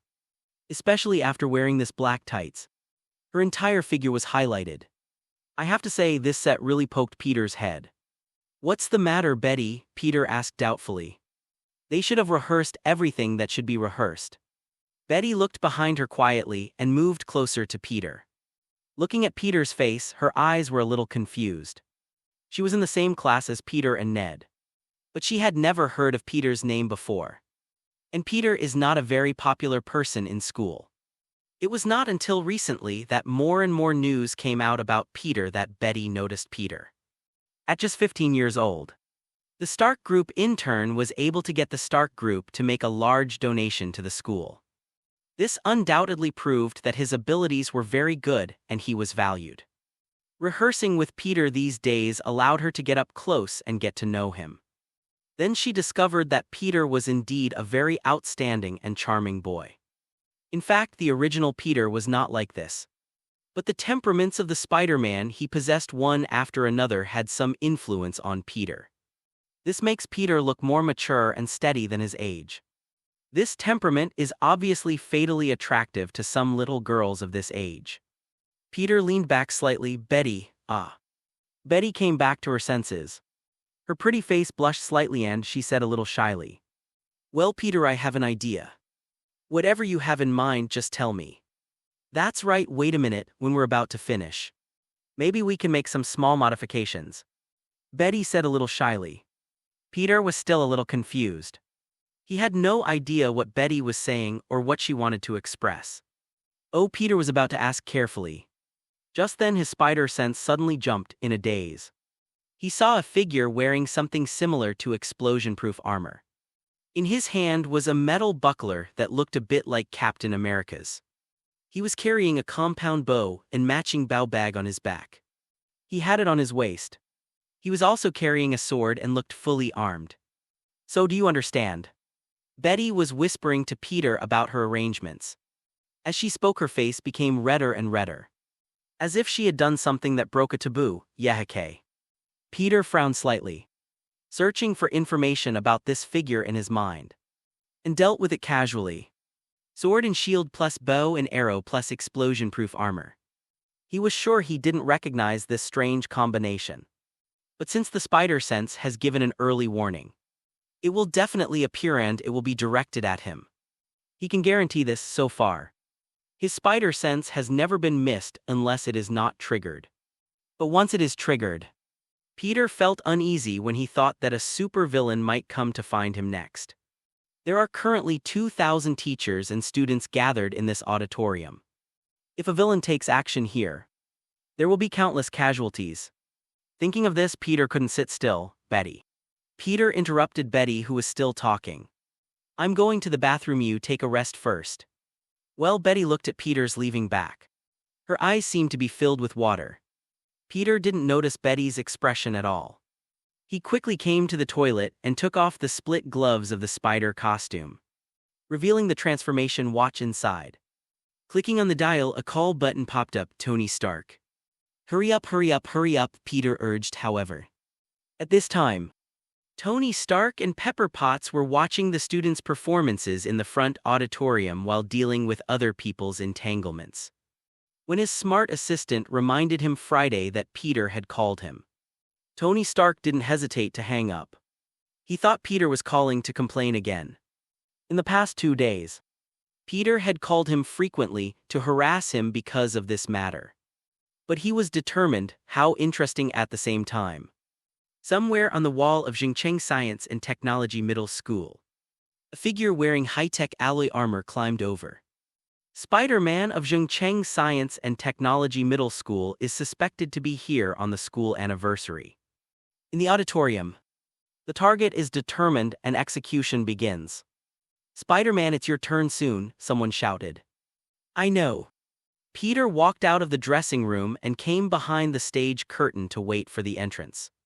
The current plot is that Sally, who plays the role of the woman with the stolen jewels, has discovered that her jewels have been stolen.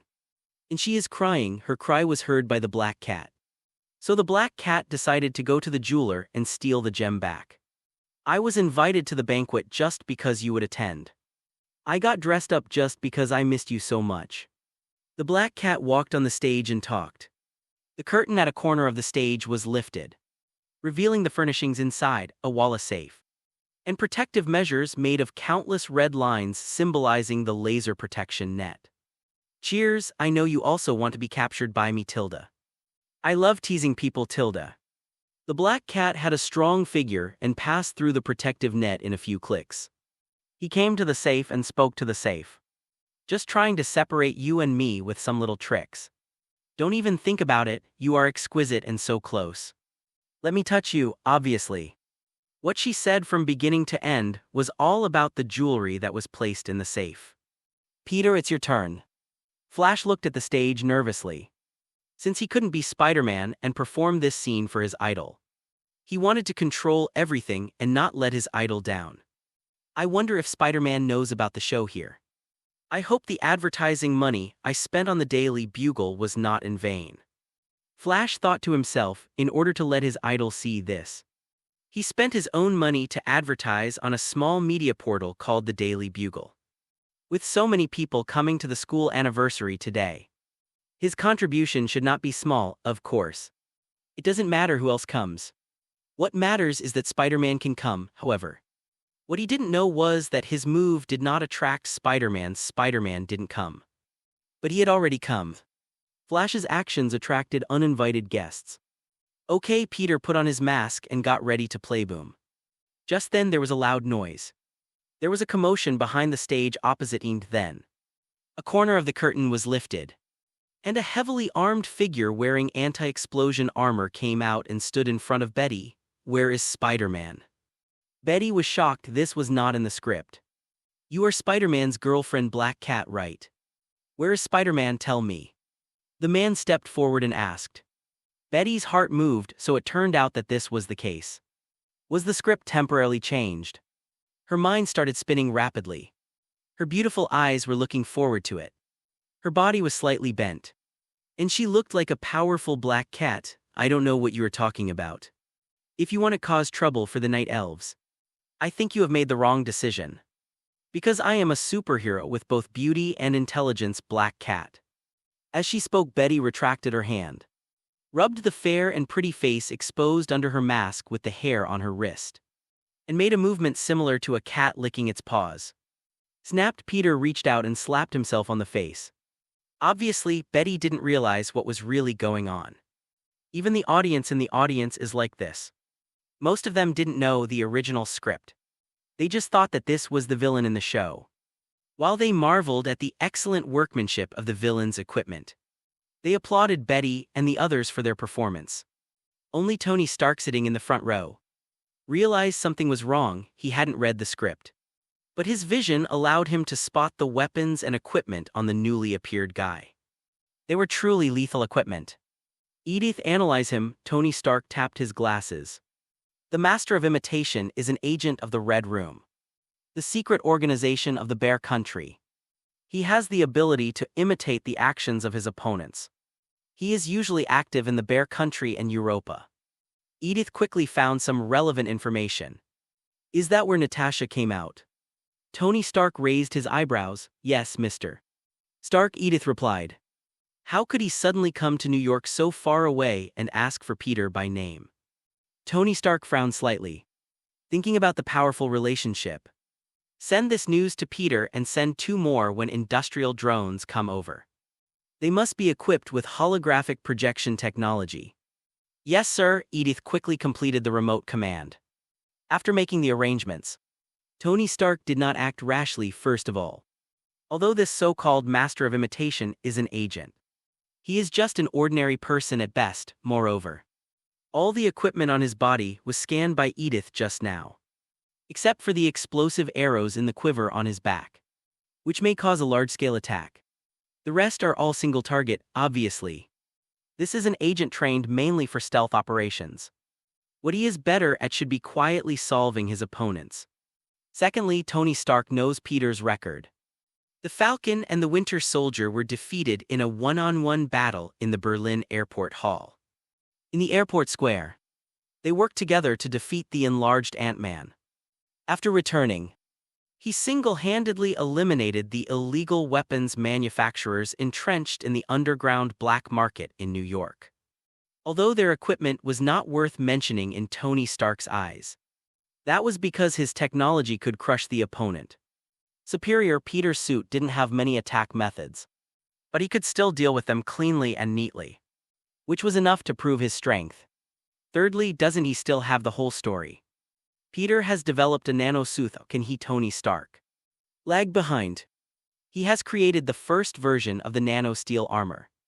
Although the technology is not yet mature and he does not carry many weapons, it is more than enough to deal with such small scenes. Tony Pepper Potts reached over and grabbed Tony Stark's hand. Obviously, as someone who has been with Tony Stark for a long time, the ups and downs she has experienced have also made her realize that something is wrong. Tony Stark held it with his backhand and comforted in a low voice, don't worry. Trust Peter. Pepper Potts nodded slightly and held Tony Stark's hand. He felt infinite power being transmitted to him, and his heart became much calmer backstage. Peter is the only one left here. Flash had already assumed the role of director, and when he saw the commotion over them, he couldn't hold himself back. But he was worried that Peter's side wouldn't be able to play in time, because Peter has always been passive and slow in his work these days, and working against him makes him very worried. Peter made a gesture. Flash, go over there and take a look. I know when to play, if I find the right opportunity. I will definitely go up there. Okay, and Flash was sent away. At this time on the performance stage, Taskmaster had noticed something was wrong. She found that the girl named Black Cat had a soft body and did not look like she had been trained for a long time. Obviously, this is not a battle-hardened warrior at all. Look under the stage again. At this moment Tevin Taskmaster, who seriously lacked common sense, realized something was wrong, but only some. She still didn't realize what was wrong. She thought about the banner she saw outside when she arrived, the amazing Spider-Man and his Black Cat girlfriend. Yes, Black Cat is his girlfriend, so it doesn't matter whether she's powerful or not. The important thing is girlfriend, therefore. As long as the Black Cat is captured, Spider-Man can be attracted. Logic. Master Imitation's brain capacity in thinking about this was obviously not as strong as in learning. After thinking for a moment, he finally figured out the logic. Then she looked at Betty again and emphasized, tell me, where is Spider-Man, HMPH? If you want to deal with my darling, you have to get past me first. Betty struck a pose again. Run, you idiot. Peter looked at the situation on the stage and was secretly worried. He had received the message from Tony Stark and roughly understood what he meant. Now actually, as long as Betty can lure this guy named Taskmaster off the stage, he can quickly get rid of her. But Betty thought it was a performance and kept insisting on the stage, talking at the same time. The key is that no one in the audience noticed anything was wrong. They all thought this was the original plot. Even those who knew the plot, such as Mr. Harrington, looked around with great interest. And Betty on the stage was very involved in the performance. They gradually thought that the script had been temporarily modified. Since you won't say it, let me pry your mouth open. Imitation Master walked forward quickly and reached out to grab Betty. After being stunned for a moment, Betty actually grabbed it with her backhand. This frightened Peter greatly. Betty thought it was acting and wouldn't hurt. But did he know that Taskmaster was serious from beginning to end? If Betty was injured, he would die of guilt. Now Peter couldn't wait any longer. He ran up from the backstage and stretched out his hand just as Taskmaster and Betty's hands were about to touch.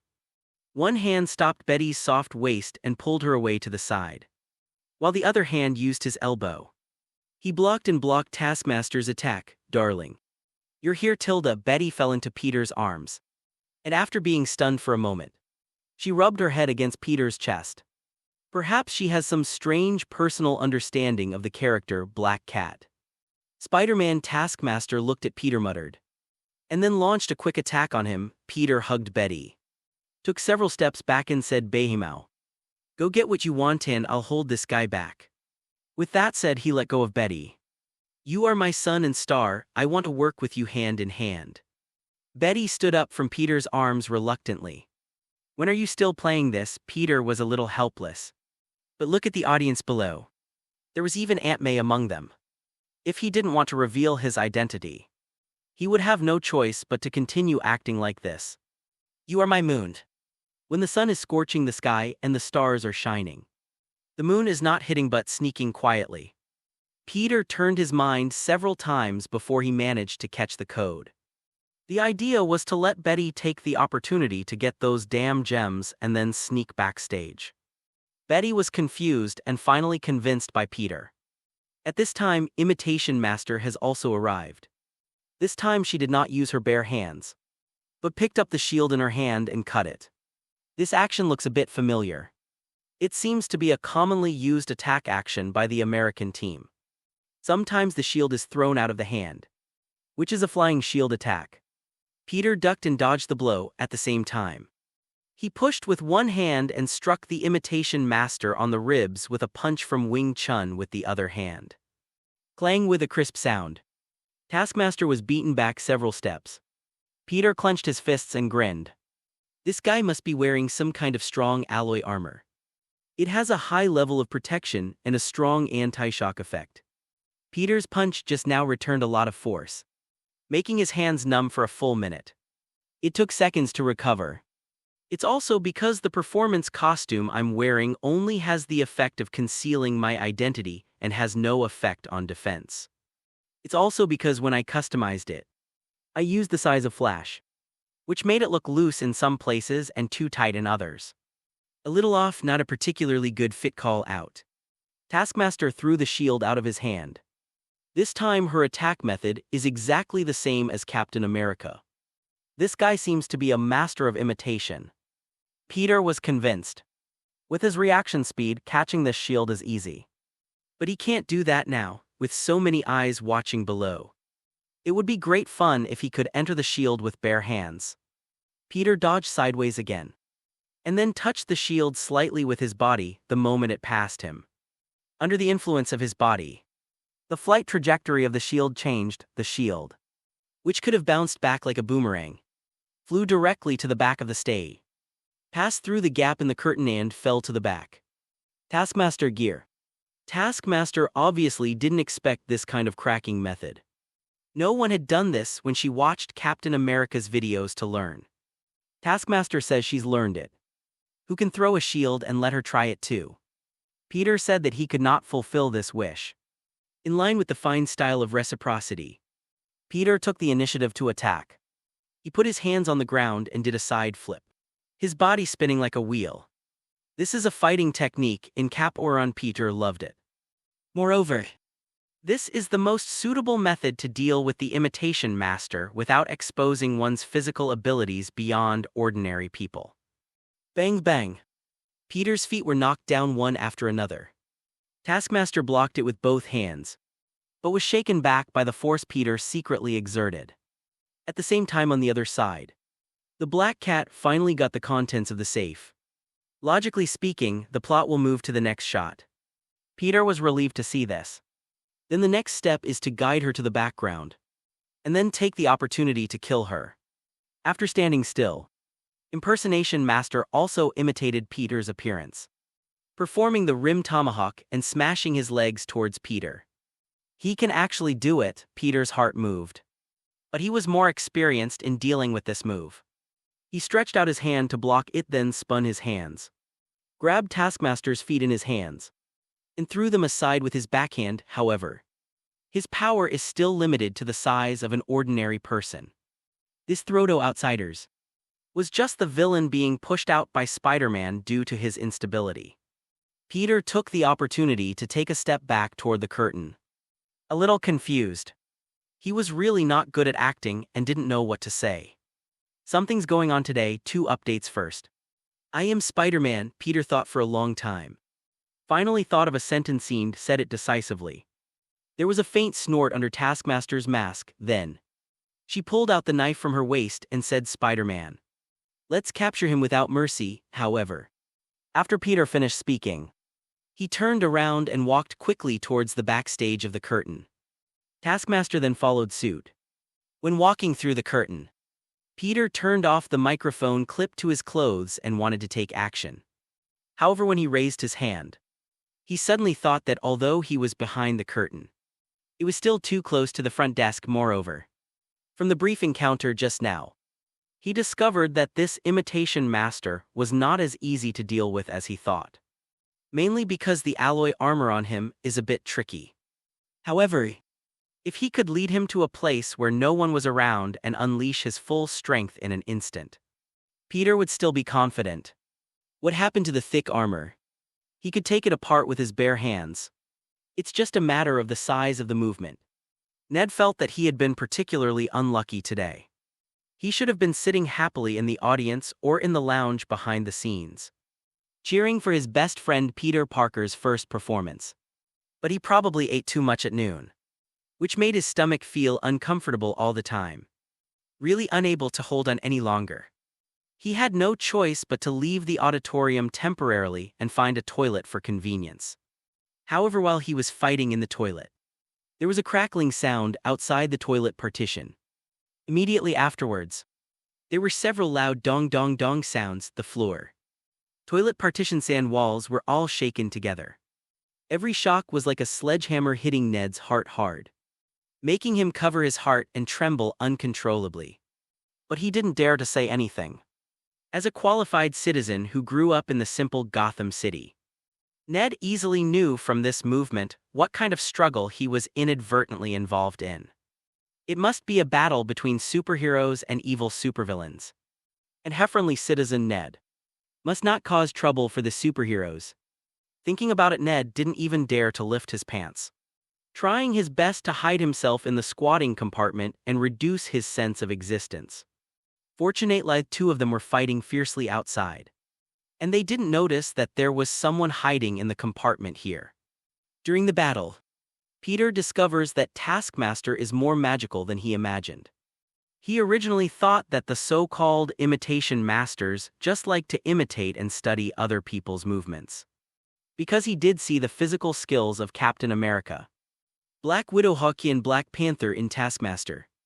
But what he didn't expect was that this guy could imitate so quickly. After he and she fought for a while, Peter discovered that the other party actually used the fighting skills he had just used. These fighters coincidentally are his own enhanced version of spider fighting technique that he gradually formed through fusion with different Spider-Man. He has basically never used it in this world. Even if you are a good neighbor on the street, catching some thieves or beating up some hoodlums, you won't need this thing. There is only one possibility. She is learning now and applying it now. But the time they fought from start to finish only lasted a few minutes. In just a few minutes, he learned the fighting skills that combined the combined fighting skills of other Spider-Men for more than 10 years. This learning ability is incredible. But he also discovered Taskmaster's weaknesses. Although Taskmaster could quickly learn his fighting skills, she only scratched the surface and imitated his movements. But what is Peter's spider fighting skill? It is based on Spider-Man's own powerful physique, combined with many modern and ancient mature fighting techniques from around the world. The latter is important, but isn't the former important? If the same set of boxing techniques is used in the hands of a weak, sick man, the enemy may not even move. But if it comes from a muscular tyrant who is 8 feet tall and full of muscles, then it is not a problem to hit the person back several steps with one punch. Not to mention cracking monuments and rocks. In the final analysis, fighting is a game of strength confrontation. And skill is just the secret to increasing the chance of winning when the strength gap between the two parties is not large. This principle is equally applicable to the current situation. Although Taskmaster is also a well-trained agent with excellent physique, compared with Peter, using big muscles and sick boy is not enough to explain the gap between them. If it weren't for the hard alloy armor outside, Peter would have taken her down long ago. But even so, it's almost enough. Thanks to the fusion of the blonde Spider-Man, who is a great scientist who engages in scientific research and has made more than a dozen suits of his own, coupled with the creativity of the amazing Spider-Man and bully Spider-Man in scientific research, and the insight blessed by the Shadow Spider-Man, of course. There is also Peter himself, whose level of scientific research cannot be underestimated. With many blessings, Peter seems to really have the miraculous eye ability of Spider-Man in the script written by Flash. In the previous confrontation, the imitation master was constantly learning and imitating Peter. Peter is also constantly testing the alloy armor on Taskmaster through strikes. And now he finally found his weakness with a bang.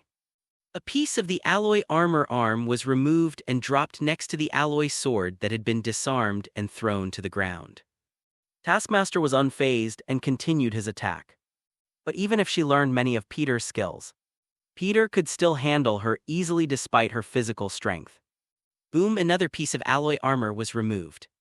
The third and fourth pieces every sound sounded, which meant a piece of armor fell to the ground. Soon the alloy armor on Taskmaster was torn to pieces. Only the parts that were originally one piece were retained. As for the additional ones at the back that were added to increase the protective performance, Peter had all removed them. Bang! At this moment, Taskmaster hit Peter in the chest with a fake punch. It wasn't that Peter couldn't avoid it, but because he was stunned for a moment. When he had just finished removing the armor on his chest, he suddenly discovered a problem. The inner armor on the chest actually has two big undulations. This imitation master is so round and soft. Is Taskmaster a female? This discovery caught Peter off guard. It's not that he has any prejudice against female warriors. It's just that the contrast is a bit big. Who would have thought that a warrior wearing an exoskeleton alloy armor, with various weapons hanging on his body, and with ruthless and almost fatal attacks, would actually be a woman? The first reaction must be male, right? While Peter was dazed, Taskmaster jumped up, wrapped his feet around his neck, twisted his waist, and spun his body trying to throw Peter to the ground. This is the scissor kick in Brazilian Jiu-Jitsu, Black Widow's specialty at the same time. This is also a classic move in which the weak overcomes the strong. Because the neck is a very fragile part of the human body, it is difficult for even the strongest person to exercise here. And leg strength is where the whole body can exert its greatest strength. Use your own strengths to attack the other's weaknesses. Even people with much greater strength would be tripped or even have their necks broken by this move. However, Taskmaster miscalculated. What kind of animal is he facing? Let's put it this way. Before his body was further strengthened, Peter could stop a car traveling at least 40 yards with his bare hands and then lift it up. After his body was strengthened, especially after he came back from the Earth 1610b universe, Peter felt that his strength was at least twice as strong. And maybe even more. He felt like he could try stopping a big truck with his bare hands. With just the power of the imitation master, how could it be possible to trip him up? And his physical strength. The physical strength to pick up a car with his bare hands. Is this something normal people can understand? Then an embarrassing scene occurred. Taskmaster clamped Peter's neck with his scissors and cut again and again. But Peter didn't move at all. No more tricks. Peter stretched out his hand to grab Taskmaster's legs and forcefully spread them apart. Then used his backhand to slam him to the ground. Bang. The whole toilet seemed to shake, causing someone trapped in the cubicle to tremble. Click, click. Peter's hands were very fast and he removed several joints of Taskmaster in just a few strokes, causing Taskmaster to completely lose his ability to move. It couldn't be done before because these locations were covered by alloy armor. But no, without their protection, Taskmaster was almost killed instantly. When he finished all this, Peter realized that 2 minutes had passed. He secretly made a calculation and secretly thought something was wrong. The show, The Amazing Spider-Man and His Black Cat Girlfriend, is neither too long nor too short. But as the male protagonist, his absence for 2 minutes is absolutely fatal. He quickly dialed Tony Stark's phone. Tony, I've solved it here. I put this imitation master in the most remote toilet behind the stage. I have to go back to the stage now to put the final finished. Okay, I'll let someone handle it, Tony Stark agreed readily. You'd better show up quickly. Someone is probably looking for you, huh? Upon hearing this, Peter quickly hung up the communication, picked up Taskmaster and patched her head. Taskmaster snorted and fainted. Since he was wearing Flash's spider costume, he didn't even have a web shooter on him. Otherwise, he would have just tied it up with webbing. Now we can only use physical stun method, fortunately. This guy was here to cause trouble for him. So Peter didn't have any psychological burden when he started to attack. However, you can't just leave it on the toilet floor. It would be terrible if someone found out. After Peter thought for a moment, he could only hide Taskmaster in a certain compartment first. So, he picked up Taskmaster and walked to the innermost compartment. Pulled, not open, okay? Peter was slightly startled. Then he pulled harder and harder. Bang. A buckle fell to the ground, and the compartment door was opened, revealing a chubby round face inside. Hey he. Ned looked at Peter in surprise. With a stiff smile on his face, waved his hand, and said hesitantly, "You are." SHH. Peter quickly stretched out a finger. He knew that since Ned had been hiding here, he should have roughly guessed his identity. The costume he wears is slightly different from his body shape, and it looks about 95% similar to the real Spider-Man. But it is precisely because of this that when fighting in this suit, there is a villain in his hands. This almost makes his identity known. Ned's eyes widened and he pointed at him speechless. Peter pointed helplessly at Taskmaster in his hand, took a step back, turned around, opened another compartment, and threw Taskmaster in. Ned, keep an eye on her for me. Tony Stark's people will come and take over later. Now that he was exposed, Peter had no choice but to admit it openly. Yeah, Ned looked at Peter with sparkling eyes. Peter was a little tired, but he still had to return to the stage as soon as possible to prevent the situation from expanding further and more people discovering his identity. As soon as he walked out of the toilet, he saw Flash.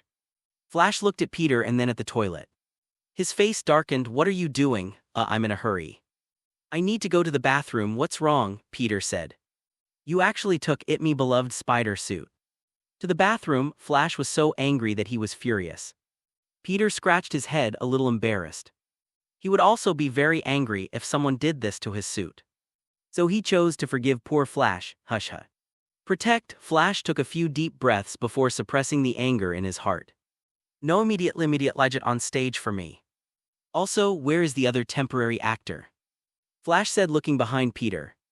Peter said, that seems to have been done by Spider-Man. A temporary Easter egg. But he left just after the performance, let me tell you. Taskmaster is indeed here because of Spider-Man. So there's nothing wrong with that, right? Temporary Easter egg. Spider-Man invited me. Are you serious? Spider-Man really noticed my stage play and personally asked someone to serve as an Easter egg.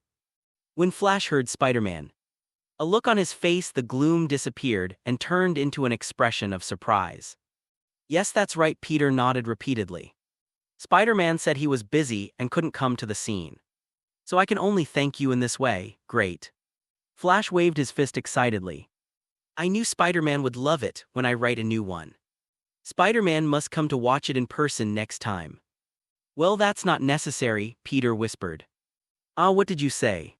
Flash was obviously too excited to hear what Peter said clearly. Peter said vaguely, nothing.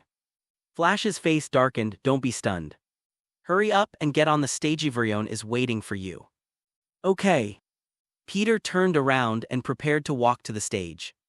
Also, Flash warned from behind, act well.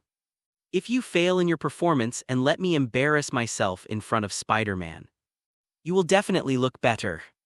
Peter, this fan love is so complicated that it's difficult to understand its flavor. While walking, Flash told Peter some of the temporarily changed plots. When Peter returns to the stage, the play is almost over. Originally, Spider-Man still had a lot of roles. For example, it turned out that Black Cat went to steal jewelry and was tracked by Spider-Man. And the two had a verbal dispute. Then, the jeweler noticed the situation and provoked Spider-Man and Black Cat. Spider-Man discovered the problem and started arguing with jeweler again. There are also some Black Cat words interspersed in the middle. Finally, it is Spider-Man and Black Cat who join forces to fight against the jeweler and his two thieves and thugs. They defeat the jeweler, get the gem. Return the gem to the woman, and that's the end. Some people may think that there are few action scenes in it. But this is originally a stage play, mainly focusing on literary fighting and speaking lines.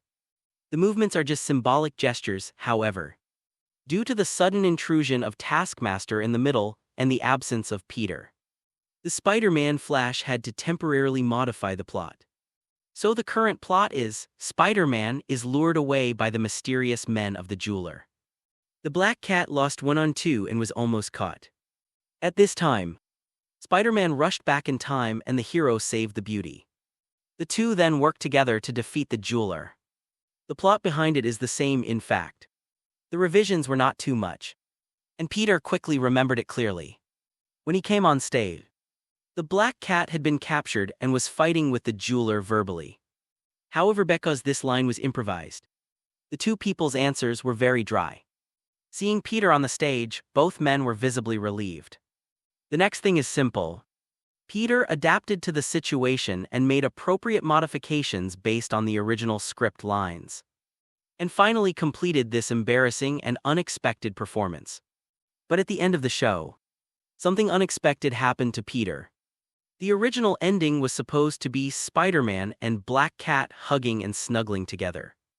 But at this time, Betty, who was being held in Peter's arms, suddenly raised her head and kissed him on the corner of the mouth. The soft touch was transmitted to Peter's brain through Peter's powerful skin senses in an instant, leaving Peter stunned on the spot. There was also a sound of booing from the audience. As the curtain closed, Betty asked shyly, "Peter, do you want to keep holding me like this?" Betty, why don't you have this paragraph in the script?" Peter was still a little unbelievable, but he quickly let go of Betty. Betty stood up straight but did not step back. She still stayed close to Peter, looked directly into his eyes, blinked, and said doubtfully, "You agreed in the dressing room just now. I think this is more in line with the boldness and enthusiasm of the Black Cat. You have a hot personality, don't you? And Peter, don't you like me kissing you?" Peter scratched his head a little.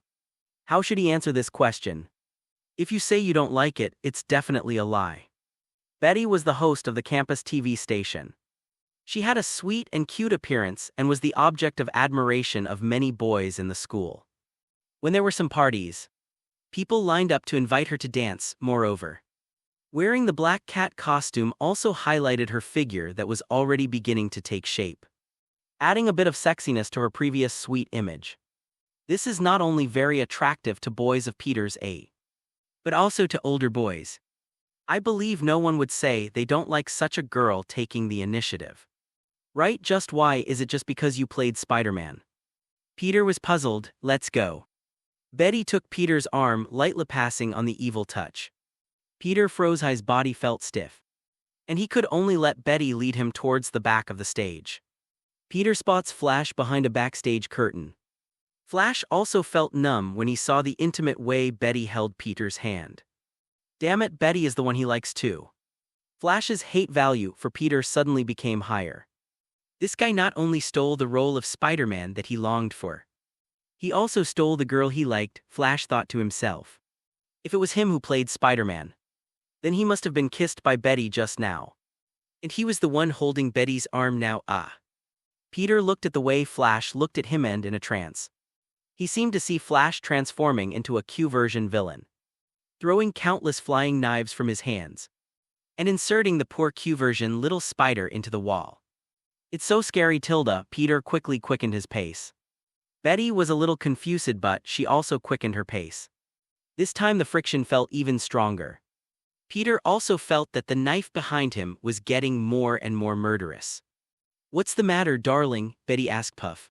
Just when the Q version of the little spider was about to be killed, a golden light suddenly fell from the sky and unleashed a special move.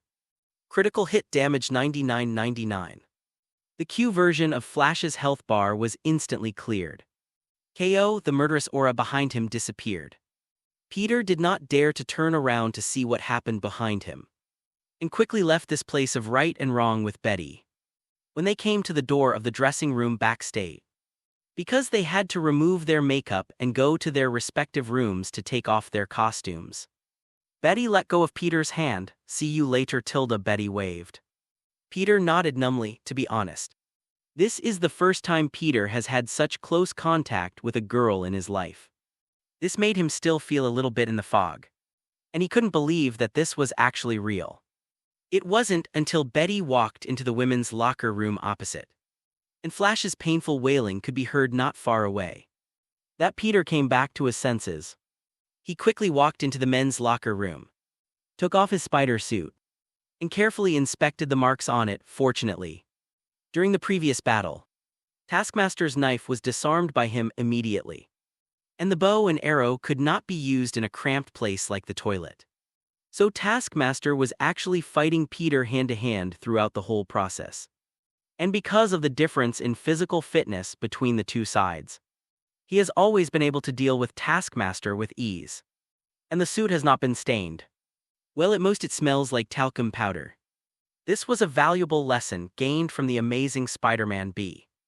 and Peter always kept it in mind to be on the safe side. Peter also deliberately took some other brands of talcum powder from Aunt May, which were different from the ones he usually used, so as to avoid people from thinking of him in this regard. Peter changed back into his clothes, took out the watch with the nano suit hidden in it from the cabinet and put it on. When he was about to walk out of the men's locker room, he hesitated, should I wait for Betty or run away quickly? After a while, Peter appeared in the toilet. He finally decided to run away, mainly because he hasn't figured out how to deal with his relationship with Betty. In fact, he and Betty were not very familiar with each other. Suddenly they were really confused. Moreover, he still has two very important things to do right now. The first thing is to see if Taskmaster has been taken away by Tony Stark's men.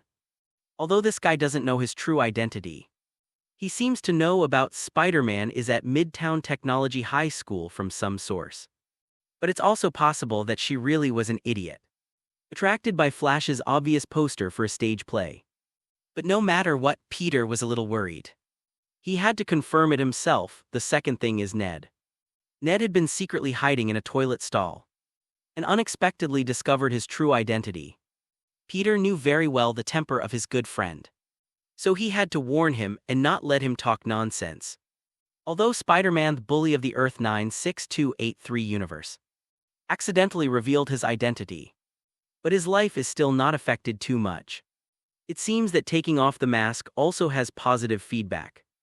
But Peter's spider sense always reminded him not to take off the mask easily. At least, he cannot take off the mask easily until he has the ability to protect himself. Aunt May and the friends around him, or never take it off, even though he is as powerful as Iron Man. After he announced his identity, villa was bombed once. By then, he may be able to protect himself with his strong strength. But his family and friends will definitely fall into a whirlpool of trouble. However, when Peter opened the two toilet stall doors in turn, he found that Ned and Taskmaster were gone. Soon he received a message from Tony Stark. It turned out that when the Avengers logistics personnel came to take away Taskmaster, they discovered Ned. And then Tony Stark asked Happy to take Ned away. The reason why Happy was taken away instead of having the Avengers support staff do it is because Happy is Tony Stark's head bodyguard and driver. He also knew Peter's hidden identity. As for the Avengers logistics staff, they were a mixed bag, and Tony Stark actually didn't quite trust them, because there was a lesson from S.H.I.E.L.D. that almost turned into Hydra Bureau. And later there was a situation where many actions of the Avengers were known to the Secretary of State. Who knows what the main ingredients of these logisticians are? The remnants of Hydra, eyes sent by the Secretary of State. Even the eyes of other forces. Since Tony Stark has decided to protect Spider-Man, he will not reveal his true identity under the mask easily before making all preparations. Otherwise, just find someone to connect with him. Why let Happy, his confidant who has been with him for many years, do this?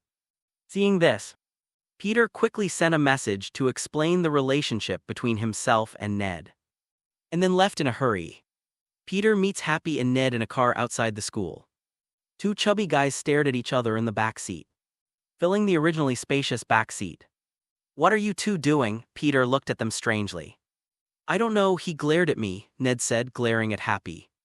Happy said, it's obviously you kid who is glaring at me. You were the one who glared at me first. It's obviously you. The two of them didn't want to give in to each other, and they started fighting at once. Peter stretched out his hand and pulled Ned out of his seat. Happy. I said hello to Mr.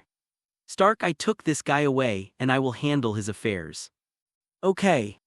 Actually, I think the easiest way is, Happy waved his hand and made a shooting gesture. Do you want to think about it, Peter? Although your method of keeping secrets is effective, isn't it a bit too hasty? Ned, so I was dragged to be shot by this fat guy just now. Did I almost die? Ned whispered, but subconsciously shrank his neck, fearing that this cruel fat man would pull out a gun and kill him if he disagreed. Peter looked at Happy speechlessly. Although he didn't have much contact with Happy, he also knew Happy's character and would not be such a person who kills innocent people indiscriminately. Happy winked at him. Peter probably understood what he meant it should be. Look, I scared him. No, you should be able to talk more easily. You are quite a nice person. Peter put his arm around Ned's shoulders and dragged him towards a remote corner of the school. Peter, are you really? After staying away from Happy, Ned became active again. It seems that Happy has caused a lot of psychological shadow on Ned. Peter nodded. Keep it a secret. Why? Ned said everyone likes you very much. You have also seen that you are now not only a celebrity at Midtown Technical High School, but even the entire Queens District. Because I'm just a student, if my identity is exposed, what do you think will happen to me? What if those bad guys I dealt with set their sights on revenge on Aunt May? You and other classmates, what should I do? Peter patiently explained to Ned. Ned was his best friend and he shouldn't have been hiding something like this in the first place. But he had to hide it. Because Ned was a real boy at heart, this was actually similar to him before. Young people are often eager to show their talents to others and want to let the world know about their existence. It's just that Peter has matured a lot after what he has experienced now. But Ned has not, fortunately. Ned was a person who listened to advice. And when Peter said this, he immediately understood the stakes and swore to Peter that he would not reveal this matter to anyone. Not even his grandma would reveal it. But can you let me be the man behind your back? Ned suggested excitedly. What do you mean, the man behind me? Peter asked doubtfully. Ned counted his fingers and gave an example. It's like Batman's butler Alfred. Whenever a crisis occurs, Batman is responsible for going out to solve the crisis, while Alfred helps sit back and use some reconnaissance or information collection. Something like that to help Batman with logistical work. But you still have to go to school, Peter said with some emotion. He knew Ned's abilities in the computer field. When he played some standalone games in the past, he could quickly invade the source code of the game, modify it, and make it become more interesting. Ned must be the youngest and most talented information technology expert he has ever met. Is it really okay to be the man behind him? Should he take advantage of the situation and form a small team of his own? Don't you also have to go to school? And you also have the Stark internship program. How do you go to school? Participate in the Stark internship program. And be Spider-Man at the same time, Ned was surprised. Being Spider-Man is part of the Stark internship. Peter replied. Oh, Ned suddenly realized, listen, Ned. Being a superhero is not just a glamorous thing. In fact, there are many responsibilities and obligations. When I put on this suit and chose this path, they come with me. Peter put his hand on Ned's shoulder, looked directly into his eyes and said seriously. So I hope you can think about it carefully. If you really want to do these things with me, do you have some consciousness? Or are you just a whim and think being a superhero is a cool thing? That's all. When Peter said this, Ned also fell into deep thought. Obviously, like Peter, he just thinks that superheroes are a cool thing that can make them more proud. This is also the thought of many young people. But after experiencing world after world, Peter has long realized that being a superhero is not that easy. Superheroes themselves are not a person's exclusive obligation, nor can they give people unique powers. But when you take the initiative to put on a superhero suit, a sense of responsibility will naturally attach to you. You cannot fulfill this responsibility and ignore it. But at this time, you are no longer worthy of being called a superhero. Not only that, there is actually no benefit to being a superhero. It cannot bring you direct financial benefits, and it may even drag you down and affect your life. The bully Spider-Man is a typical example. He couldn't reconcile the identities of Spider-Man and Peter Parker. So much so that his own life was messed up. Maybe the same goes for Amazing Spider-Man B. But Peter's understanding of his experience was limited. So he didn't make any wild guesses in comparison. He preferred the state of the blonde Spider-Man. In terms of daily life-ish, has her own career, stable financial income, a close lover, Mary Jane, and a supportive family, Aunt May. As for the superhero business, it is not only loved by the general public, but also has certain official permission. If being Spider-Man is a perfect score of 10, then the blonde Spider-Man can get at least 9.5. Ned obviously didn't feel that much. But he could feel Peter's attitude towards this matter from Peter's solemn tone. Peter took a deep breath and continued, "You can think about it more. No matter what happens in the future, we'll be good friends." Yeah, Ned nodded. He really needed to think about it carefully. Peter was not in a hurry, after giving Ned some warnings. He said goodbye to Ned and prepared to leave Midtown Technical High School. He must also pay attention to the affairs of the imitation master, because he wasn't sure whether Taskmaster came for him. Spider-Man was deceived by Flash's poster. Although judging from her actions, it seemed that it was the last situation. But Peter didn't dare to feel completely relieved until he asked clearly. But before that, he had to go and talk to Aunt May. Peter saw Aunt May outside the auditorium where he had just performed. The first thing Aunt May said when she saw him was in a teasing tone, "Where's that pretty blonde girl?" Peter's face turned slightly red. "Aunt May tilde hey.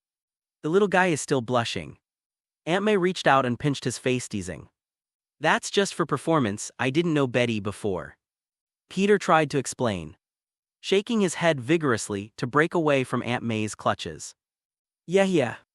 There is a kissing scene in the middle school script.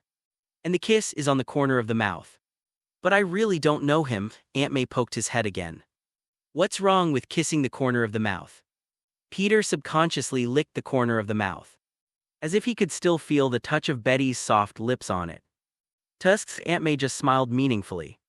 Next time you have a chance, remember to invite people to your home for dinner. But tell me in advance. Oh wait, Aunt May, I'm really not familiar with her. Peter was still thinking about what happened with the kiss on the corner of the mouth, but belatedly realized that he had been involved. Then are you going to find Betty, who you don't know well? Or are you going home with me? Aunt May held Peter's hand. I have something to do and I have to go to the Stark laboratory. Peter said, a little embarrassed. Aunt May looked at him carefully for a while, sighed, let go of her hand, hugged his head, and kissed his forehead. Go early and come back early. Pay attention to safety. Yeah, Peter nodded repeatedly. Said goodbye again and turned to leave behind her. Aunt May looked at Peter's leaving figure in a daze, not knowing what she was thinking. Peter did not go directly to Tony Stark. After all, he was only an intern in the Stark group in name. Being too close to Tony Stark would easily associate him with Spider-Man. It's easier to say that as an intern. The latest optical microscope glasses launched by the Stark Group were developed by an intern who had just joined the Stark Group. This news was revealed by Tony Stark intentionally or unintentionally and has spread in a small area. If anyone wants to investigate, he can be traced to Peter. This is actually a smoke bomb, which can well explain the reason why the Stark Group suddenly invested in funding for Midtown Science and Technology Middle School, and why Peter, a young high school student, was able to receive the September fund from the Stark Group, invest and even enter the Stark Group. And the value of this thing is not high enough for Peter to be coveted.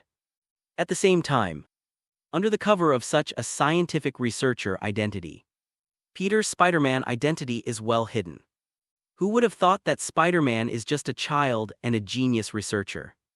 When Peter puts on the spider suit, he will cover his voice appropriately, with the degree of control he has over his body. It is completely possible to modify his voice appropriately. Ordinary people can do Foley for singing, dubbing, etc. If you don't believe it, look at the girl you're dating online. She might be a loser after sending a message to Tony Stark. Peter left the school again. After waiting near the school for a while, he saw an angry Happy. Didn't you go back? Why are you here again? Happy resented Peter deeply.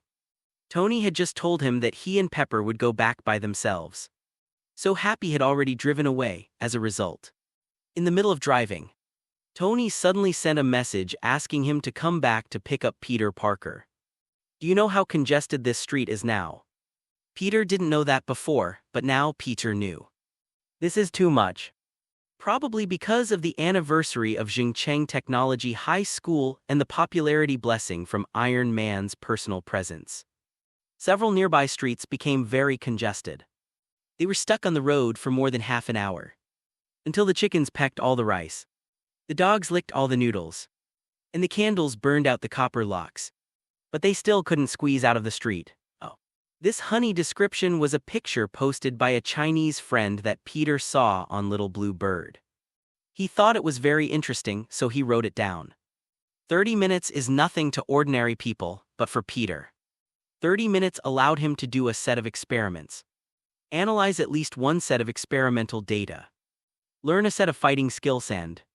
What a precious 30 minutes, why should he wait? Wasting it in this car where you can hit the roof with just a raise of your hand.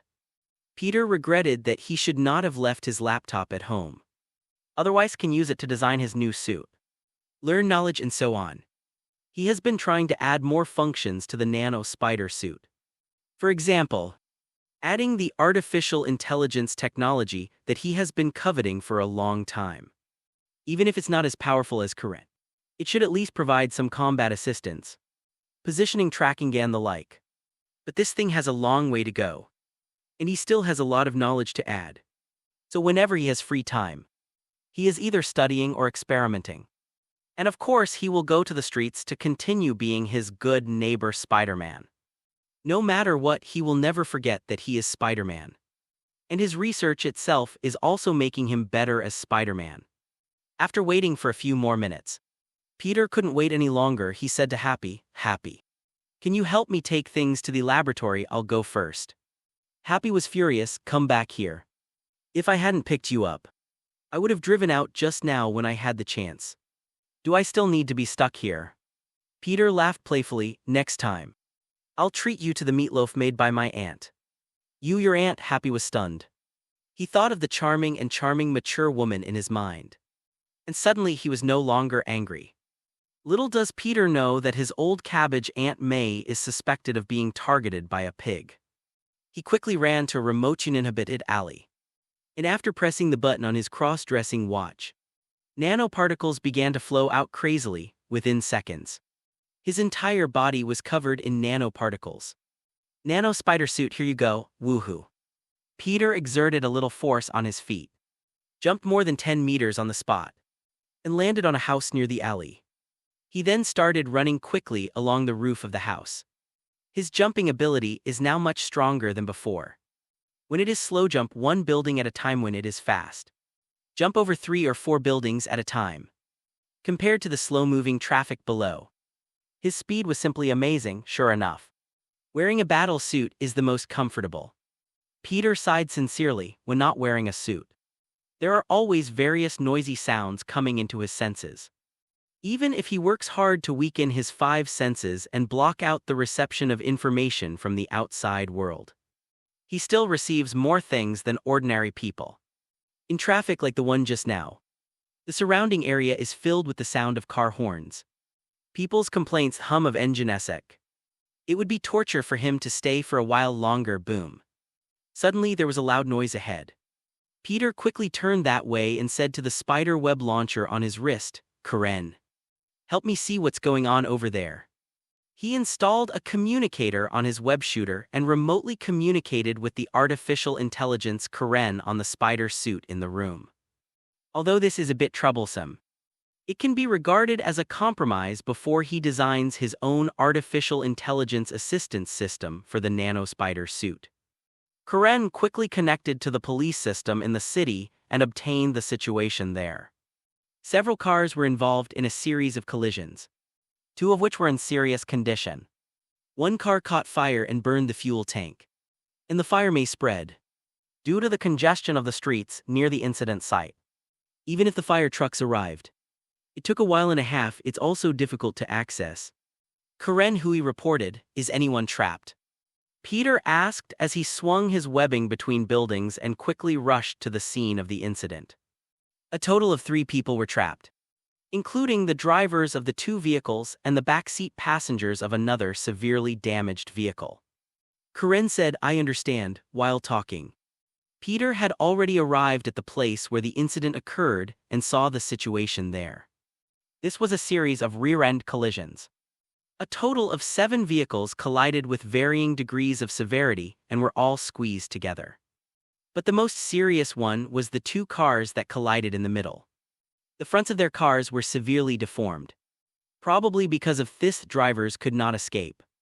The fuel tank of one of the vehicles was still on fire. The fuel tank was ignited and the fire was huge. Fortunately, there was no violent explosion. The loud noise he heard just now was actually just a small ball of fire that exploded when the fuel tank was ignited and exploded the fuel tank. But if the fire is allowed to spread like this, it will not only burn other accident vehicles, but may also ignite the shops along the street. Although they had already called the fire alarm, it would probably be an hour before the firefighters came in.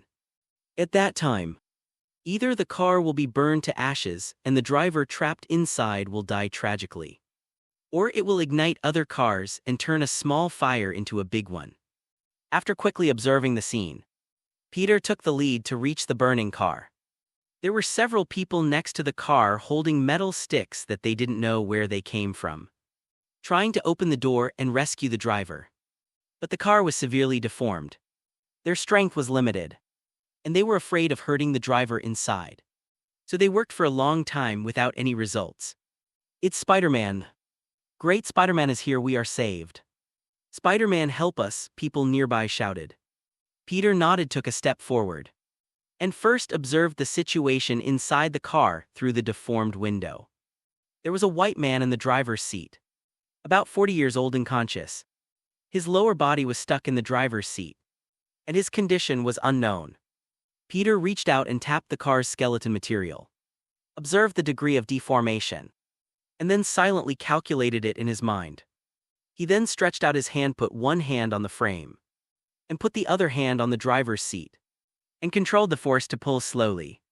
Under the action of tens of tons of huge force, the space in the driver's seat was slowly expanded until the man's body was no longer suppressed. Then, Peter put his hands under the driver's seat and pulled hard. Boom, the entire driver's seat was removed by force. Thanks to Frank Chio for the 10,000 starting coin reward. We'll update tomorrow. After making sure that the driver was not harmed twice due to his actions, Peter carefully placed him on the ground. He then came to another badly damaged vehicle.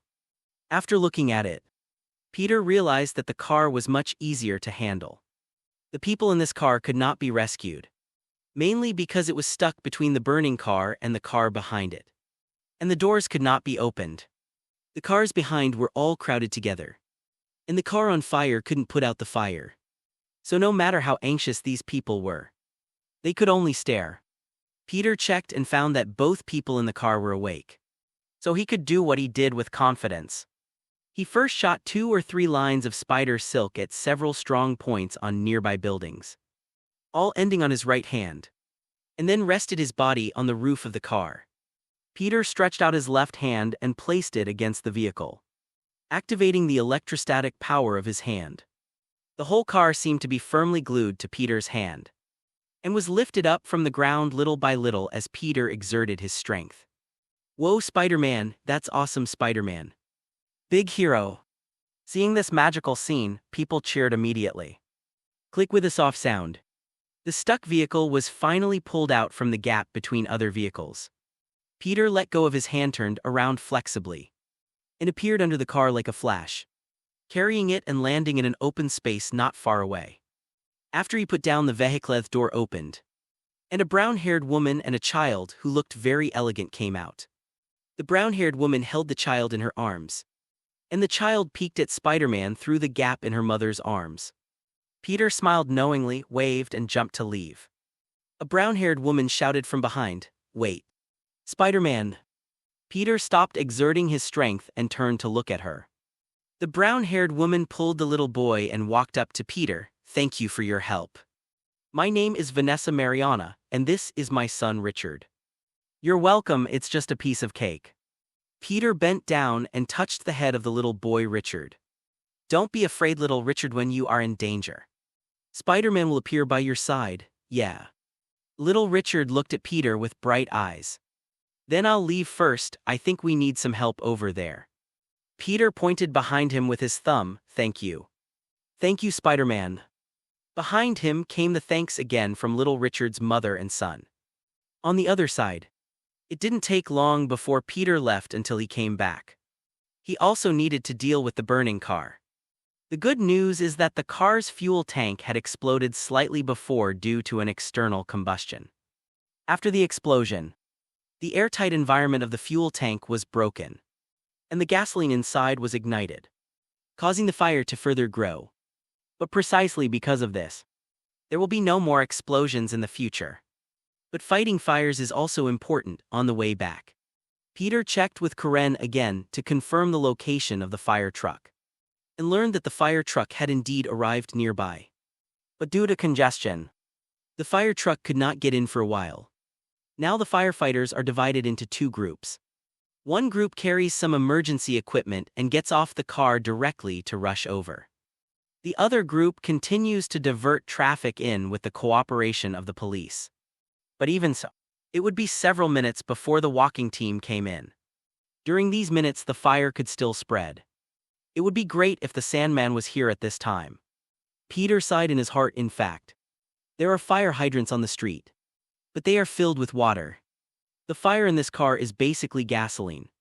If it is flushed with water, it may increase the intensity of the fire. Therefore, the most appropriate method is to use sand to directly isolate oxygen.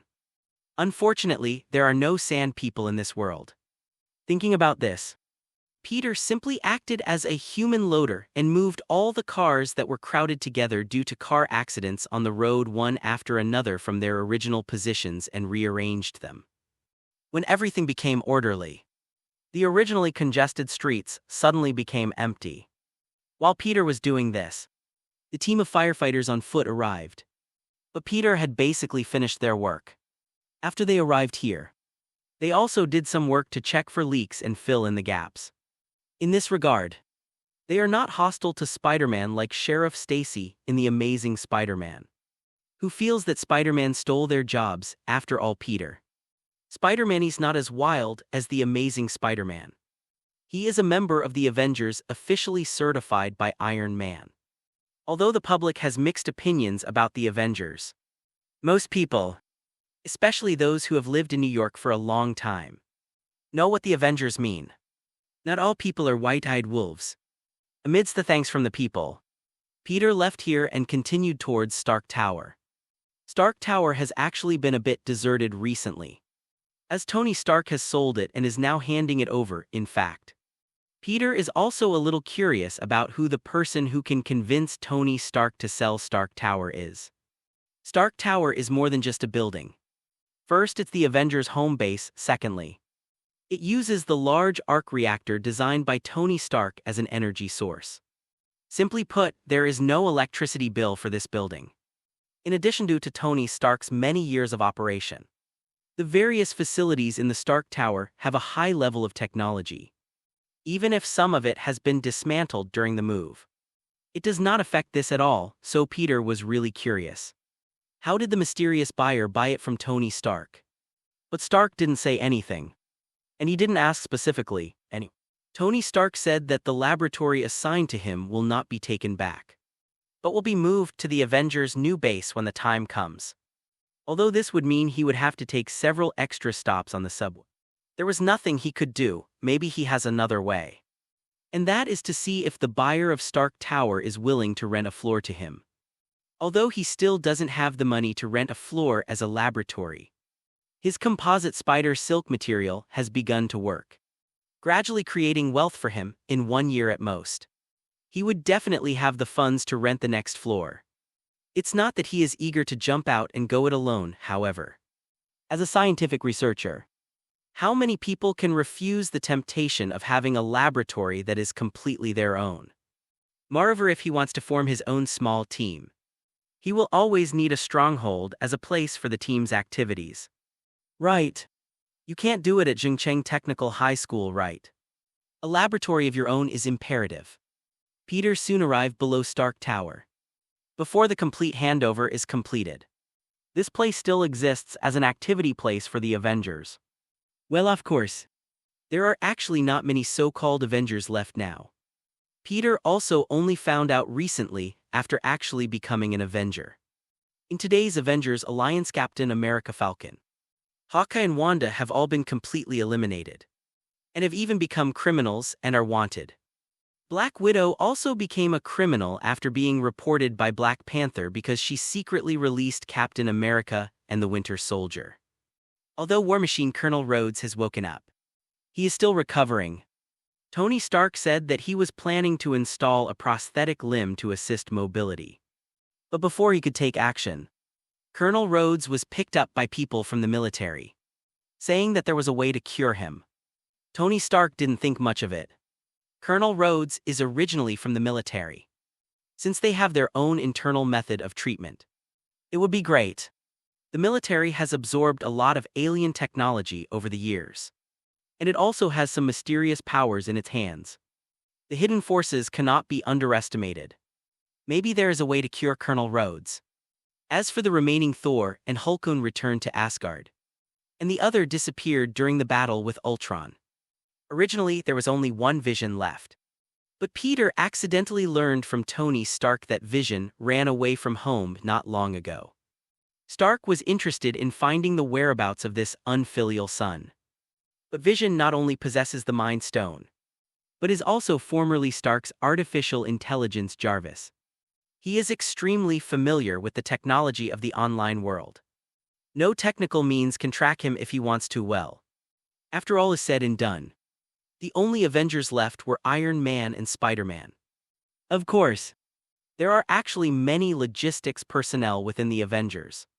Taskmaster is now taken to a confinement room by the support staff. The person responsible for interrogating her is Iron Man's current artificial intelligence assistant Friday. Apparently, he also considered the possibility that Taskmaster knew the true identity under Spider-Man's mask. So he chose to let Friday do the interrogation instead of the support staff. When Peter arrived, he found that Tony Stark was already here. This guy is flying back in a battle armor faster than he can swing a spider's thread. Seeing Peter arriving, Tony Stark casually placed something in front of him. Wow. A virtual projection is projected from it. Her identity has been figured out. As for your identity, she knows it, but it should not be leaked yet. Peter looked at it carefully. Taskmaster's real name is Antonia Dreykov, the daughter of General Dreykov, the overseer of the Red Room, and was once used by Black Widow Natasha Romanoff and Hawkeye Clint Barton to track down Dreykov General Koff. During the operation, the explosion affected Antonia, and she was severely injured. General Dreykov conducted human experiments on Antonia and installed a learning chip in the back of her head.